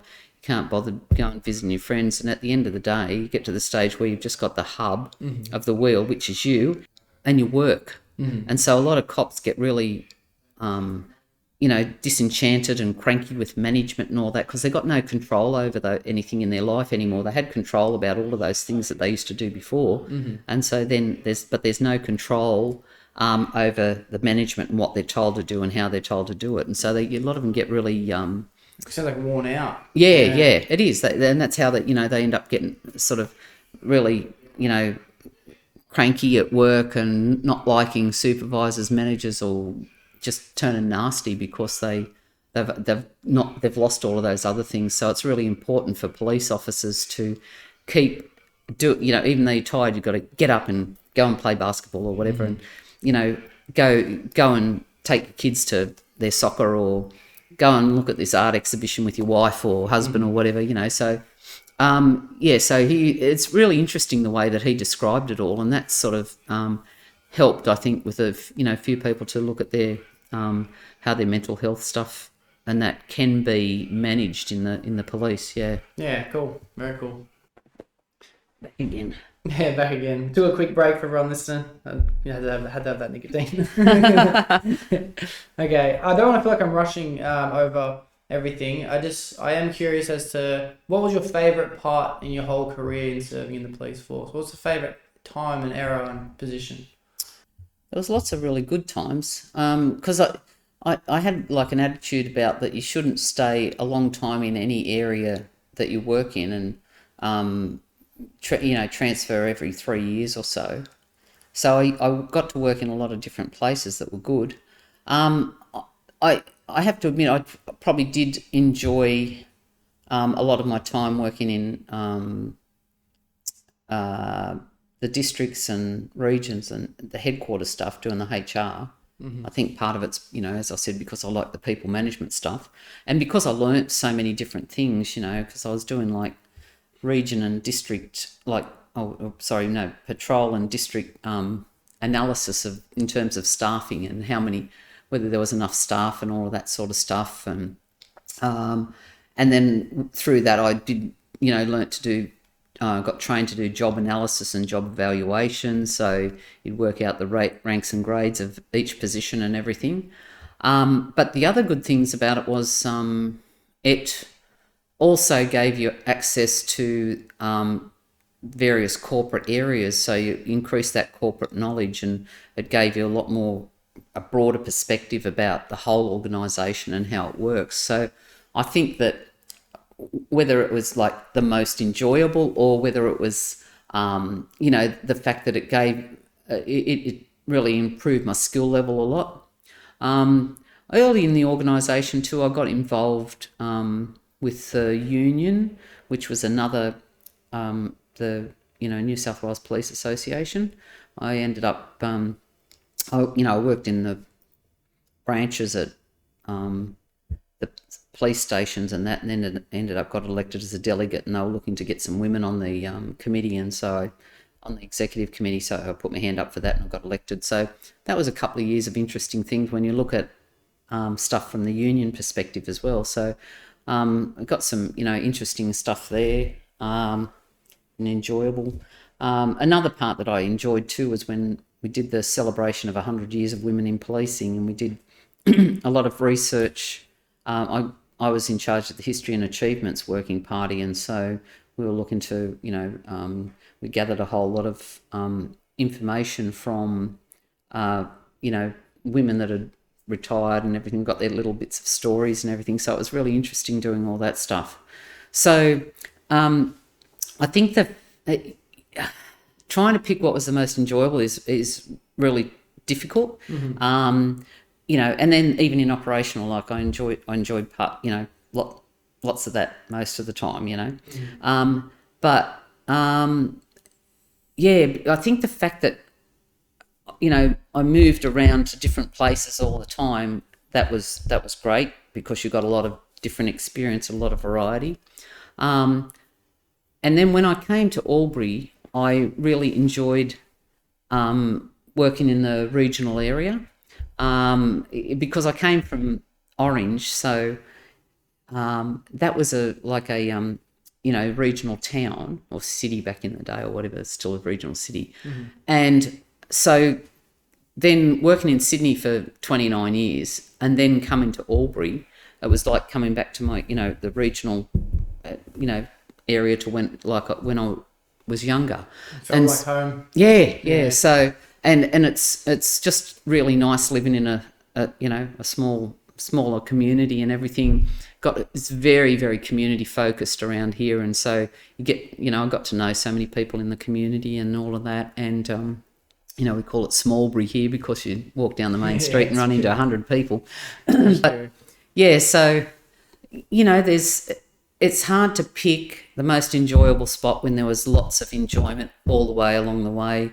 It was some of the jobs, it was some of the people. There's still lots of people that I work with that I'm, connected with, and that's sort of, It's like you enjoyed the whole thing all the way through, really. Yeah. I mean, look, if people say to me, "Oh, do you miss the cops? Do you wish you were still there?" No, I don't wish I'm still there. Mm. Would I go back and do it again if I was starting my career again? Yes, I would. Okay. Cool. Yeah. Yeah, cool. It's funny how I asked you what your favourite era was, and one of your favourite memories is leading this 100 years since women entering the police force. Yeah. And you're saying you had to study the history of different things women have done, and you said in school your favourite subjects was like learning history, and then through the police force you found this comfort in like being like, oh, I can let go of this masculine front, I can actually be feminine and things like that. So it's funny how that's actually one of your favourite memories, that it pretty much wraps up most of the things we were talking about before. Yeah. I think that's very cool. I can understand how that would be important. Yeah. But it's also good to know that you would do it all again too, because one of my questions was, would you recommend it as a career, working in the police force? Oh yeah, look, I would. It's a very interesting, very diverse career. It is very challenging. You need to really have look after your mental health. I reckon that if I had have probably went and spoken to a psychologist when I was doing the operational policing, back in the the late 1990s and that, early 2000s, that would have helped assist me in preventing that avoidance behaviour and things like that. It's really about, it is a good job. It's very interesting. There is, as long as I think it's really important that you move through different parts of the organisation to gain different skills and do different things, and that you don't stay too long in general duties and you don't stay too long in one location. You need those timeouts every now and then so that you can regenerate and yourself and rebuild your resilience to deal with things out there, so that, all right, if you go back out on the road later on, that you can still manage it. So it is really a lot about managing yourself. So yeah, like as long as you do all of those sort of things, you'll manage it, and the other thing I suppose there was that sometimes caused me to take decisions to move to different locations was if I had clashes or challenges with managers or supervisors. Generally it was more like the managers, as you get sort of a bit more up the tree in the organisation. I used to always look to transfer out of those locations, because if someone new came in and you didn't get on with them, it gets back to that very, very early question or comment you had about with your team. You need to be able to get on with your team. Mm-hmm.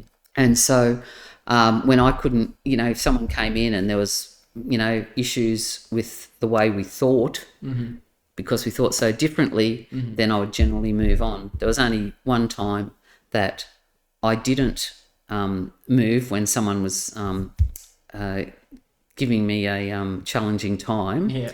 And in the end, that was a situation where they said, I've decided you need to go back to operational policing. You start at Hornsby on Monday. Yeah. When that happened, I was devastated because I was still doing HR and I really liked that. However, that person did me the biggest favour in my life, because had I not gone back to operational, I would have never, probably would have never got my inspector's job and would have never been a superintendent of police, because I wouldn't have, there wouldn't have been as many positions. In HR, there was about 16 positions across the organisation for inspector. In general duties or duty officer back then in the day, there was something like 600 inspectors positions, so a lot more chance. Then when you come to superintendents, there was probably only about a couple in HR, whereas there's something like 160 across the organisation that I could have got. So so they did me a favour. But yeah, so it's that that's sort of things that help to keep you happy and keep you moving and grooving in the job, Yeah. But I don't think, like these days, a lot of people aren't staying a long time. And I think with policing, it's got the same as other jobs. You know how they say that people are having, 3, 4, 5 careers across their lives now. Yeah. The same thing's happening with policing. So I think that there's the average length of service is about 6.5 years now. Yeah. Wow. And whereas before people were doing 30, 40 years in the job, 20, 30, 40s. So it's dropped down a bit. And do you think that's a problem, or do you think that's just a statistic? Well, I think it's a challenge for the organisation to deal with that. You're right. Yeah, and keep, because you've got to keep recruiting, keep training and all that. And then when they're having challenges with getting enough recruits, they could ultimately be ending up with staff shortages or whatever. But then even if, in terms of recruitment and everything, if you're looking after your people in your commands properly, and seeing, doing that proper people management, you will have your staff working, whereas as opposed to going off sick because they're stressed. So there's a lot of work that needs to be done in terms of support, people management, mental health stuff. In policing, but it's not just policing; it's so many other organisations. I think for sure. I'm seeing a lot of relations, even in my trade in refrigeration. I'm seeing so many relations in regards to, I see the benefits and I recommend for people to get out of their current situation, try something new every 3 to 5 years. Yeah. I've been doing it every 2 years, pretty much trying a new thing, whether it's service to install to air conditioning to commercial to industrial to supermarket, whatever it may be. Yeah. And that's pretty cool that you and Grandpa also have the same philosophy when it comes to the police and within the army as well. Yeah. And I'm also seeing the relation between police and construction in regards to in our trade we have less and less and less experienced, highly skilled technicians. Yep.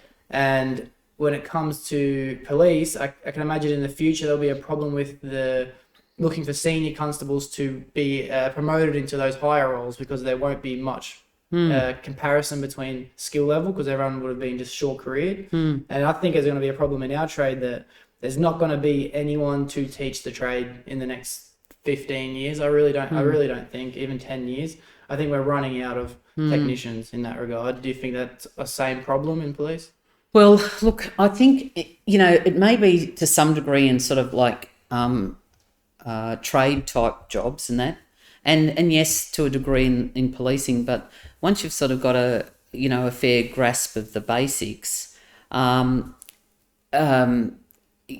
is the ability to build on your knowledge. But what I'm thinking is that even if, like, the fact that, like, in your job or whatever and all of that, if there's people coming in from externally that are older or whatever, they might be coming in as a tradie at 30 or coming in as a cop at 30 or 35 or whatever. They've got all these skills that they bring in from other jobs that they've had. And so some of those skills will blend in and fit perfectly with policing or with, your building trade and all of that stuff. And it's just the actual, the procedures and policies or whatever, or the actual how you do specific things that will need some fairly high focused training in the first instance, I suppose. So, look, it could be a challenge that for the future for lots of places, lots of organisations, and whether it be a trade, whether it be an administrative position, whether it be a policing position or something like that. But yeah, I think that if you've got people that are keen enough and that have a passion to do something, the skills that they bring will help them to learn the new things quickly. Yeah, I'm definitely hearing your optimism. You're opening my mind, because I've noticed that through learning new skills and taking on new hobbies now, each one will help benefit the other in a little way. And I guess, yes, it could be a problem that people are leaving industries quicker, but the right person might have learnt something else from a job or a skill that no one else had done before, and bring that over into your own current thing. And it's kind of like everything's going to kind of help each other grow in that sense. Yeah, you've definitely opened my optimism on that one. Yeah. And also the other thing is too that, like, it's so important for people to work together in organisations, and not sort of start. Yeah, look, everybody's different. Everybody has different personalities, all of that stuff. But you need to try to work together so that you get the best outcome for the organisation and hopefully for the person as well, And so, if somebody comes in, with some sort of skill level, other people in the organisation shouldn't feel threatened by it. They should look to learn from that person and grow with that person. And I think that's really important, because, it's, there's ways you can learn new things and work out new ways to do things in your organisation too. Yeah, I'm learning that I can learn from everyone through doing this podcast. Anything that anyone tells me, I can apply it to any part of my own life. Everyone has something valuable to bring to the table. Yep. Yeah, absolutely. Sure. That's 100%. right. All right. Yep. In the mix of doing this amazing career, all right, and working your way through, what age did you get married for the first time and have children? I got married at, let me think. I think I was 26.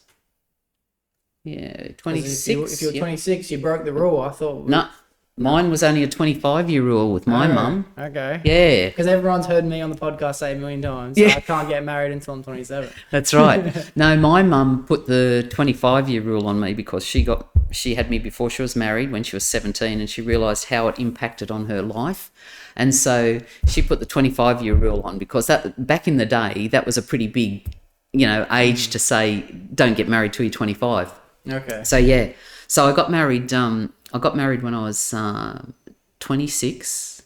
Hang on, what? I'm just trying to think what year it is now. 23, isn't it? Or maybe it was maybe I was nearly 27. Yeah, I was 26 and a half. That's right. I had my first baby Rachel at I think it was about a year and a half later.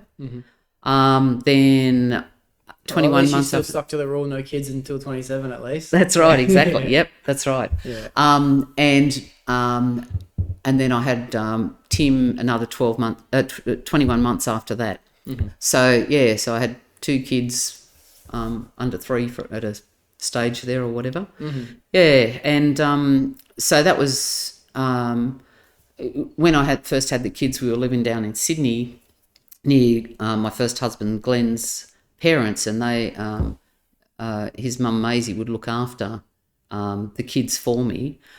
So we had good support there. But then when we decided to purchase a house up on the Central Coast, build up there, moved up there, and that made it a bit more challenging for childcare because I was only doing part-time first off when I was in Sydney, and then I ended up going back full-time when I went up the Central Coast, because I went back to GD's not long after we moved to the Central Coast, but they put me in doing court process because I was only working part-time, and they didn't obviously think that I could do operational policing for some reason back then. So I was bored to tears, and fortunately that's when someone from HR came along to do a promotional seminar, which I went to and told them I was bored, and then next thing I was working back in headquarters. So, but then I went back to it was 4 days a week, 4 10-hour shifts. So it was challenging then getting up at like 4 o'clock in the morning to get on the train by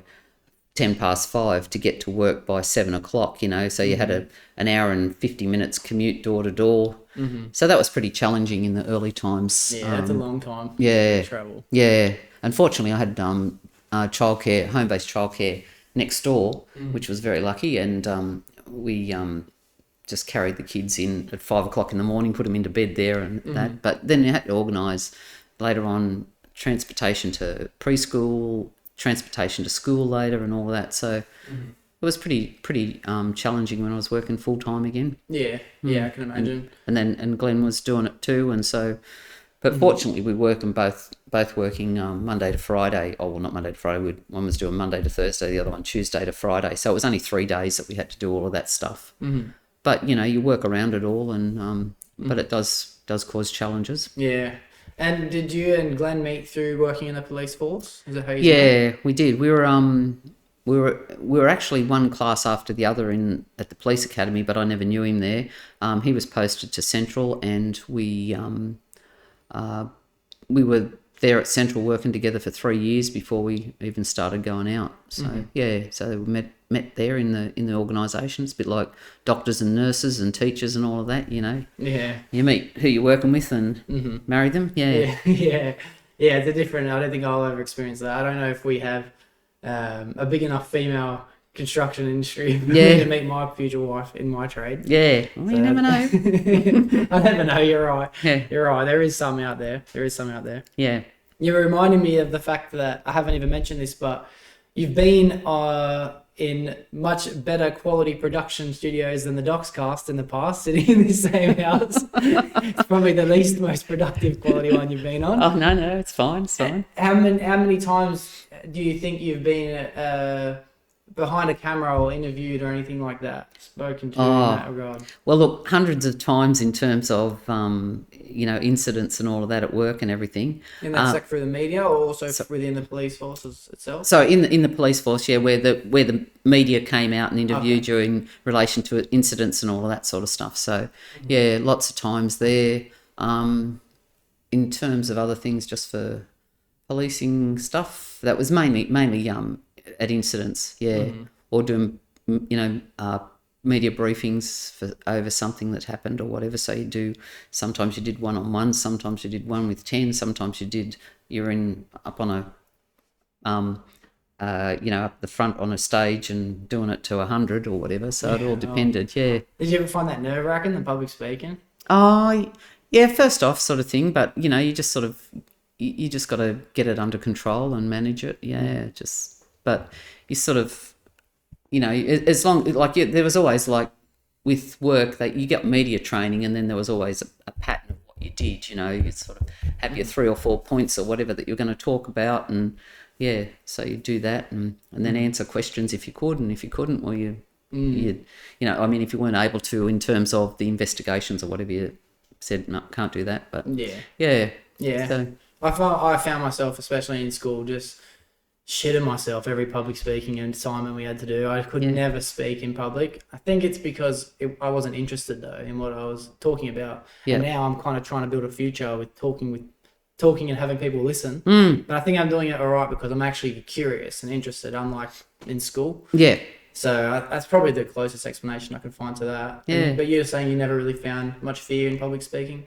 No, probably, early on in the piece I probably did a bit, but you get used to it, when you've been trained with it. And like, actually, I think that back in the day, you weren't allowed to speak to the media unless you'd had the media training and all that. So you didn't really sort of get, you've had your training and knew what to say and all that. But, in the first few instances, it got a bit dodgy in that at times.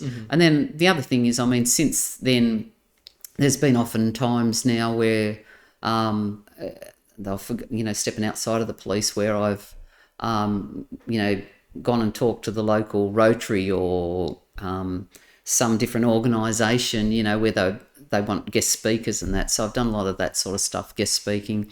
When we've had the Australian Council of Women in Policing, which was various seminars, I think once every couple of years or whatever. I've spoken at I think two of them or something, so you get a lot of opportunities to talk, to do public speaking. So you always get a little bit nervous when you start, but once as long as you're prepared, that's usually that's not too hard. But then, like, when technically today, it's not a thing that you're prepared for. You just do the chatter. Yeah. It's easier. Yeah, it's pretty easy. Yeah, exactly. That's right. That's what I like about it too. I have a script that I just want a script. It's just key points to help me go on. Yeah. But my favorite part of it is just like get to be open and curious, and then we can both ramble about something for a little while as well. Yep, exactly. That's right. It's all about learning about different things, isn't it? And about how people think and all of that. Yeah, and experiences. Yeah. I want to get to the current lifestyle we have now with the merging of the families and stuff. I talked about that with Grandpa. Yeah. But there is also like the passing of Glenn that I don't really feel qualified to speak on, but I know that for anyone who did want to hear about it, there is the amazing Nightwatch thing that you sent me the link to. So I'll put a link to that in the description to anyone that does want to watch that. Yep. But I do like to get a bit vulnerable myself on the podcast sometimes. It's a bit of a therapy session for myself. And suffering with the loss of my best friend last year, I'm curious as to, because I am starting to feel now 1 year later, the balls start moving a bit quicker and faster, and it's like I can't lie and say I'm over it, but things are clearer. Yeah. I want to know what you used as your mechanism to get through the passing of Glenn.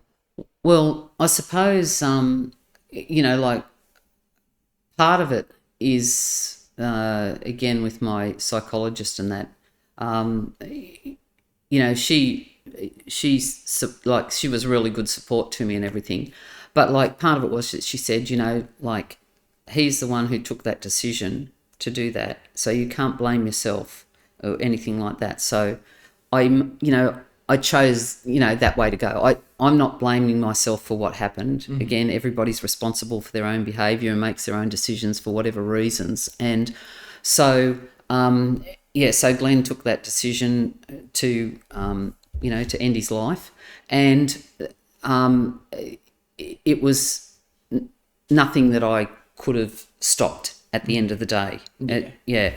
However, in terms of that, in looking at, post-traumatic stress and everything that, and the feelings and everything that emanate out of it, actually, your grandpa has, again, given me a good lead in with that, in that he said, we never ever forget these things or whatever. They're always there in our memories or whatever. However, we live in parallel with them. So, the main thing is we should live in the present. We can't change the past and we can't predict the future. However, with things in the past that have occurred that are traumatic or whatever, you can live in parallel with them. They're not ever going to go away. You'll never forget them. They'll pop up here and there at the most, times when you're not expecting it. But you just got to accept that they're there and move on. Go back to the present. Like, what are we doing now? Let's move on. So, yeah, like, every year for so that's sort of the way I've managed it to a degree. I've had good support and that from people and family and all of that. A lot of the things when I looked at going back to work and everything, I was worried about what other people would think there. And again, the psych said to me, no, it's up to every single one of those people to manage their own thoughts about this and all of that stuff. And so, all of that helped me get back into it. But yeah, I think, we've just got to accept that people take these choices. We're not responsible. We can't blame ourselves. There's nothing you could do to change it. And we just live in parallel with it. And we have to move on with our lives. And we can't hold that they're impacting our lives forever, because we need to be here in the present and live our lives and move on. And that's what I've been fortunate enough to do with having met, your grandpa. And, I say I'm the luckiest woman in the world because I met him and you also got the Docksey last name, which is a pretty lucky thing for exactly. That's right. Exactly. Yeah. Exactly. Yeah. But I mean, the other great thing about it is too, we've got a beautiful, a beautiful blended family and everything, and everyone gets on so well. And so it's just great that, we've had a fabulous life moving on and all of that sort of stuff. So again, it's about staying in the present, loving our family, caring for them, doing things for each other and all of that stuff. Yeah.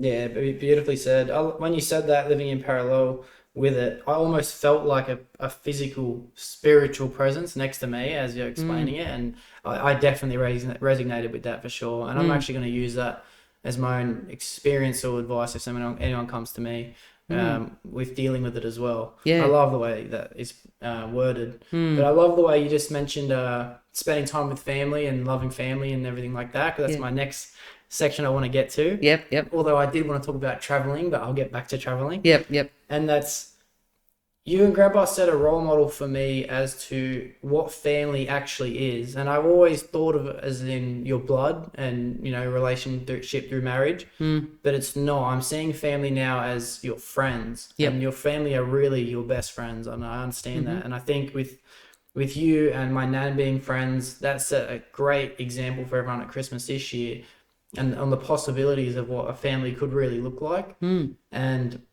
I understand that everyone has breakups and it's difficult when people have kids and things like that, but everyone can still come together and spend quality time together, disregarding anything like that. Yep. And I want to know where you got that mentality from and how did you find that? Because that's not something that most people would just figure out. Yeah, I don't know. Because maybe my mum's family was always very, very close and all of that. I don't... there was a few losses of, mum's brothers and sister early in the piece and everything. And I don't know, the family's always was just sort of glued together. And I don't know, with being, to me, again, family is very important. They're there for you. They are your friends. They can give you advice. If you need a shoulder to cry on, they're there and all of that sort of stuff. So I just think that it's so important for everybody to be able to get on together, no matter what situation you're in. And we always got to remember that, even if we do, break up with someone, that out of that relationship initially, there's been perhaps children or whatever there that are part of that family, but that couples, but they also have maybe uncles and aunties and grandmothers and grandfathers and all of that sort of stuff who are there as well. And so if we have a breakup, we all need to still stay together because we're all still part of that family. Mm-hmm. And we all need to, be as, nice and reasonable, as we can. Do you know what I mean? Yeah. Well, I think it's just important. And so whilst I can't pinpoint it, I think it's probably from my upbringing, from the loving family that I had all through my, younger years and everything. And Mum had me before she was married, and then, my nan and my nan and Popples, back in the day said, "Oh, you can keep her," because back in the day you adopted all your kids out if you had a pregnancy before marriage. Mm-hmm. So that they kept me in the family and everything. So I don't know. I think it's just, to me, it's very important. Family's important all the time. They've always supported me. They've always looked after me. Mm-hmm. And I think equally it's in our current family. Like, I think when we had our to get our family to know each other, we had that first cruise and everything. And the interesting thing when that was on was that your mum said to me that she said she got to know your Auntie Nicole a lot better because she'd been living in Melbourne and your mum was in Sydney. They'd never really got to talk a lot. So for that 2 weeks on the cruise, they got to know each other a lot better. So, it's about getting to know each other, about accepting each other and keep on loving everyone. And then, like with your, Nana Jack or whatever, and Graham's first wife and that, we've just, I've just always been amicable. I think that's the thing. You've got to be amicable and get on with the person, because you can't, if I was nasty to her or whatever, that's going to split out Nicole, Michael, the rest of the family, when I think, to me, it's important that we all stay together. Mm-hmm. So it was, Jackie and I have been getting on great for a number of years now, and that's because we've both got a great attitude, caring attitude about family. And so, yeah, it was fabulous when she said she'd, come up for Christmas, because otherwise she'd be by herself. All of her family were up here. Mm-hmm. So, yeah, so it's a very important thing to me, I think. And even with some, any changes in our family, whether there's separations or what, it's all about being amicable, get on good, and keep those people included in the family. Mm-hmm. Yeah, for sure. And that's why everybody's coming to Alaska with us in 21 months. Yeah, that's amazing. That's such a gift, and I thank you again for that. Yeah. And it's funny how you're referencing Mum finally connecting for the first time on a real level with her husband, which is my dad's sister. Yeah. I felt that within our own house, between me, my brother, and my sister. We weren't close, we weren't friends. But then as the families came together on holidays, we had those moments together, and it's like we got to meet other people as a team, you know what I mean? And we all got to accept each other, and it grew our bonds closer and closer and closer. So it's a gift. It really is a gift. Mm. And regarding the fact of cruises and holidays, you have a very, very healthy addiction of traveling, I've noticed. Yes, that's right. Yes. I like that. Do you even know how many cruises you've been on so far? Oh, about 30, I think. Yeah, wow. Something like that. Yeah. I started my first one in high school when in fourth form we went on our school trip to Tasmania, and I had to go across on the Empress of Australia. And that was the first ship I was ever on, and I just loved it, going across Bass Strait. Mm-hmm. And so I said, I love this. I'm going to save up my money and go on a cruise as soon as school's finished. So, my schoolies was a 16-night South Pacific cruise with my girlfriend and my boyfriend at the time and his mate. So, so that was back in 1978 or something. So I've been cruising heaps ever since. Yeah, very cool.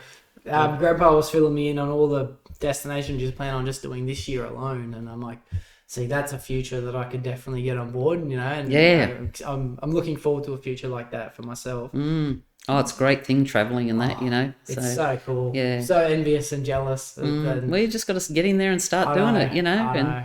even if they're little trips or whatever. With my first husband, we used to just like, when we'd have days off, because we used to do 4 on and 6 off at times, we'd have 5 days or something where we'd just jump on a plane and fly to Hobart and, tour around Hobart or something like that, or go to Adelaide or Perth. We, started off doing Australia stuff first, and then we branched out overseas. So, yeah, it's just a matter of getting in there and saving your pennies up and going and doing it, It is about saving. That's the Yeah. most important thing. Yeah, it is.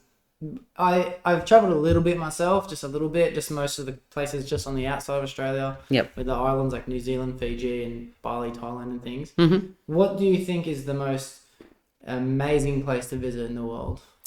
Oh, From your own personal opinion. Yeah, well, there's lots of amazing places, but getting back to my history side of things, I loved ancient history and all of that, and so like going and visiting Egypt and seeing the pyramids and looking at the way they constructed those things, which really we don't know, and a lot of things, and all of the different temples there and hieroglyphics, and the Ramesses II, which the statues are just humongous. It's an amazing thing, and the fact that they moved it up out of the Aswan Dam and put it up higher, all of those things, it's just amazing.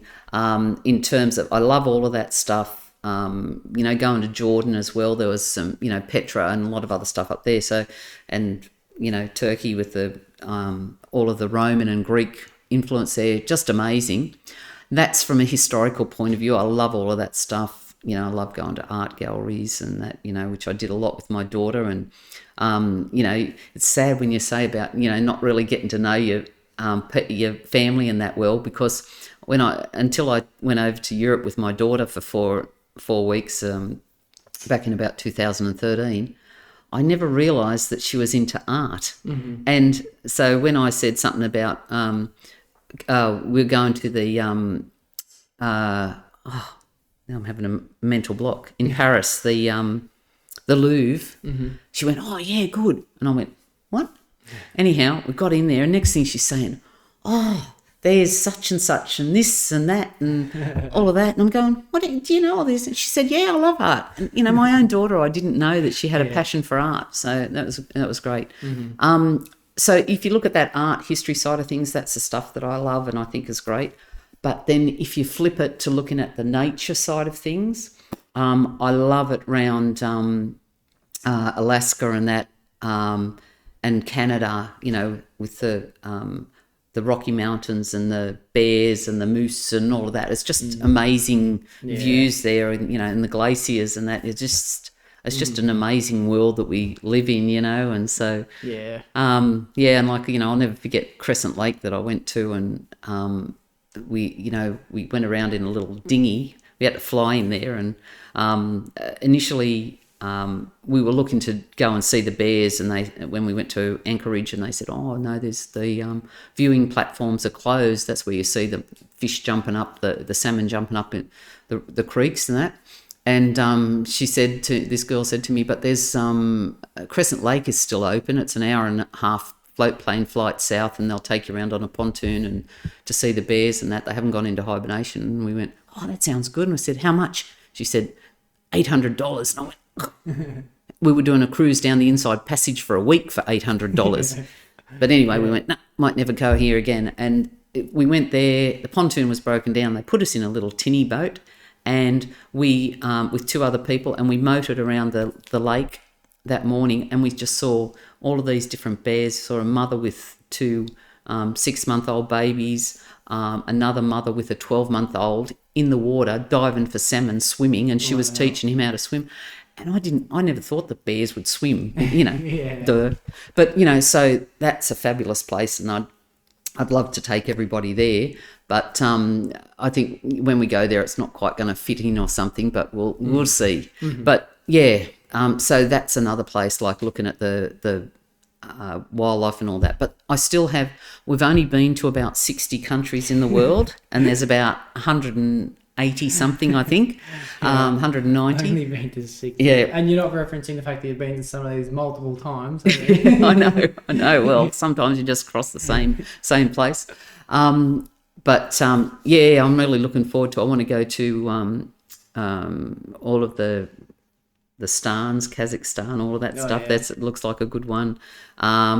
We're finally hitting South America soon. Looking forward to that. Oh, where else? Like, there's somewhere else. Oh, I really want to do from Norway up across through Iceland, Greenland, and through Canada that way, and then even maybe later on across the inside, the Northeast Passage up the top of the US and Canada. Yeah. Would that be a cruise that takes you from Iceland to Greenland and all that? Yeah. Okay, that's cool. That's a pretty big stretch. Yeah. To get across though. Takes about a month. Wow. I think. Yeah, That's 29 days or something. Wow. I think it goes to Shetland Islands and some other islands there or whatever. You can do just fly-ins to places like Iceland or whatever like that from London or something. But I want to do the cruise. I like cruising. Plus you only have to unpack once. Yeah, so yeah. that's my thing. I'm just lazy. Do you think cruises are the most efficient way to holiday? Look, I think if you're only looking at coastal areas, they're quite efficient. If you want to see more internal areas, you need to do either coach tours, or if you can also do the river cruises in some places, and that'll see other areas. But the other thing is too, sometimes it's just you just fly in, fly out, catch trains, whatever. I've done a lot of that too over the years. So caught buses, whatever. Yeah. So cruising's a good way. Otherwise, you've got to, you're in and out of motels or hotels and unpacking, packing. Or I don't really unpack much when you go on a tour. You just have your bag, you open it up, and take out your things you need and put them. But Yeah. So I think it all cruising depends. is the most efficient way. I love cruising. Gosh, Yeah. it's so good. Out of all the holidays I've been on, cruising are my favourite. Yeah. I'm curious though, is there anywhere in the world that you visited and you thought to yourself, glad I come here. I probably won't come here again. Look, I don't really think so. I remember when I went to Jakarta, in Indonesia. It was so much pollution and stuff in the canals and all that. But then, with people dumping their plastics and all that stuff. But again, that happened in Cairo in some canals there. That happened also in India when we were there.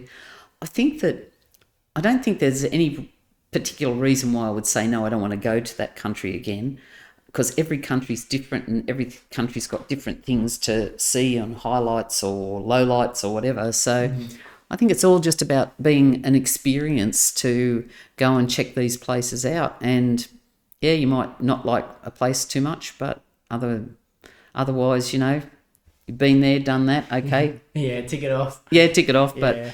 But so if I don't like it, I won't bother to go back there again. If I do like it, well, I might go back there again. Yeah. So Yeah, I think I'm open to go anywhere. Yeah. As well. I'm not really fussed on much. Like, what's the worst? I'm going to be there for like a week, 2 Yeah. weeks, 3 weeks. that's right. Yeah, I'll come back. Yep.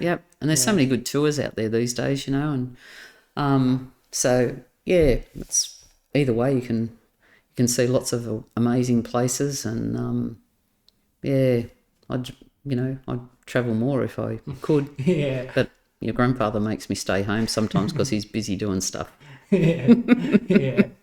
You set a great example for me of traveling as well, and I said this to Grandpa. You paint a picture on how if I work hard and do the right thing and continue to push myself, and until I've done an amazing job in the end, I can live such a fruitful experience. And not only can I go and travel and explore and live comfortably, but I can provide that for my family as well. And I do thank you as well for that. Yeah. That picture. Yeah. No, that's great. That's great. I have one final question, and I would love to keep doing this podcast, but we'll probably We go could talk forever. We'll probably be going for hours and hours. That's right, because your grandfather reckons I could talk underwater with a mouthful of marbles. No, he doesn't say that, but he thinks it, I'm sure. But I will come back in the future because there's more I want to talk about, and Yep. I'll do another episode. Yep. But for now, the final question I ask you is the same question I ask everyone that comes on. Yeah. And that's, what's a piece of advice you would give to someone who feels a bit depressed because they're feeling lost? Right. Okay. I suppose the piece of advice that I would give to someone like that is that just no matter how you feel inside or how anxious it is for you, if you think about getting out of somewhere or whatever, that just get out and do it. Connect with someone you know. Go, like, whenever I get anxiety, and sometimes I do still get it, I think I'll go to the gym because it's about socialising. It's about getting those the enzymes or whatever it is in your brains going. All the good things in there that tick along. And so getting out, socialising, speaking to people, laughing, having fun. They're all the starting points to get out and get out of that depressive state.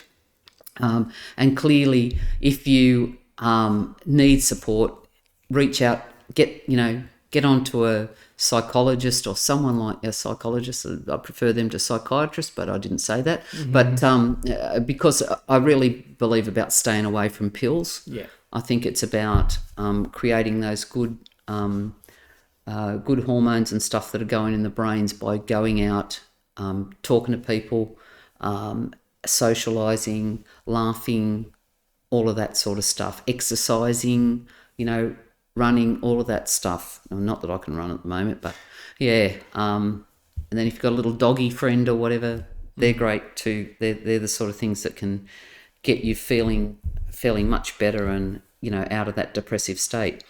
And, and also particularly about, staying in the present. Don't keep worrying about what's happened in the past and, and thinking about it, because that's only going to make you, worse. You've got to look at ways in which you can, move forward in the present. And the other thing is about, don't worry about the future. There's so many people that get, I worry about this, I worry about that.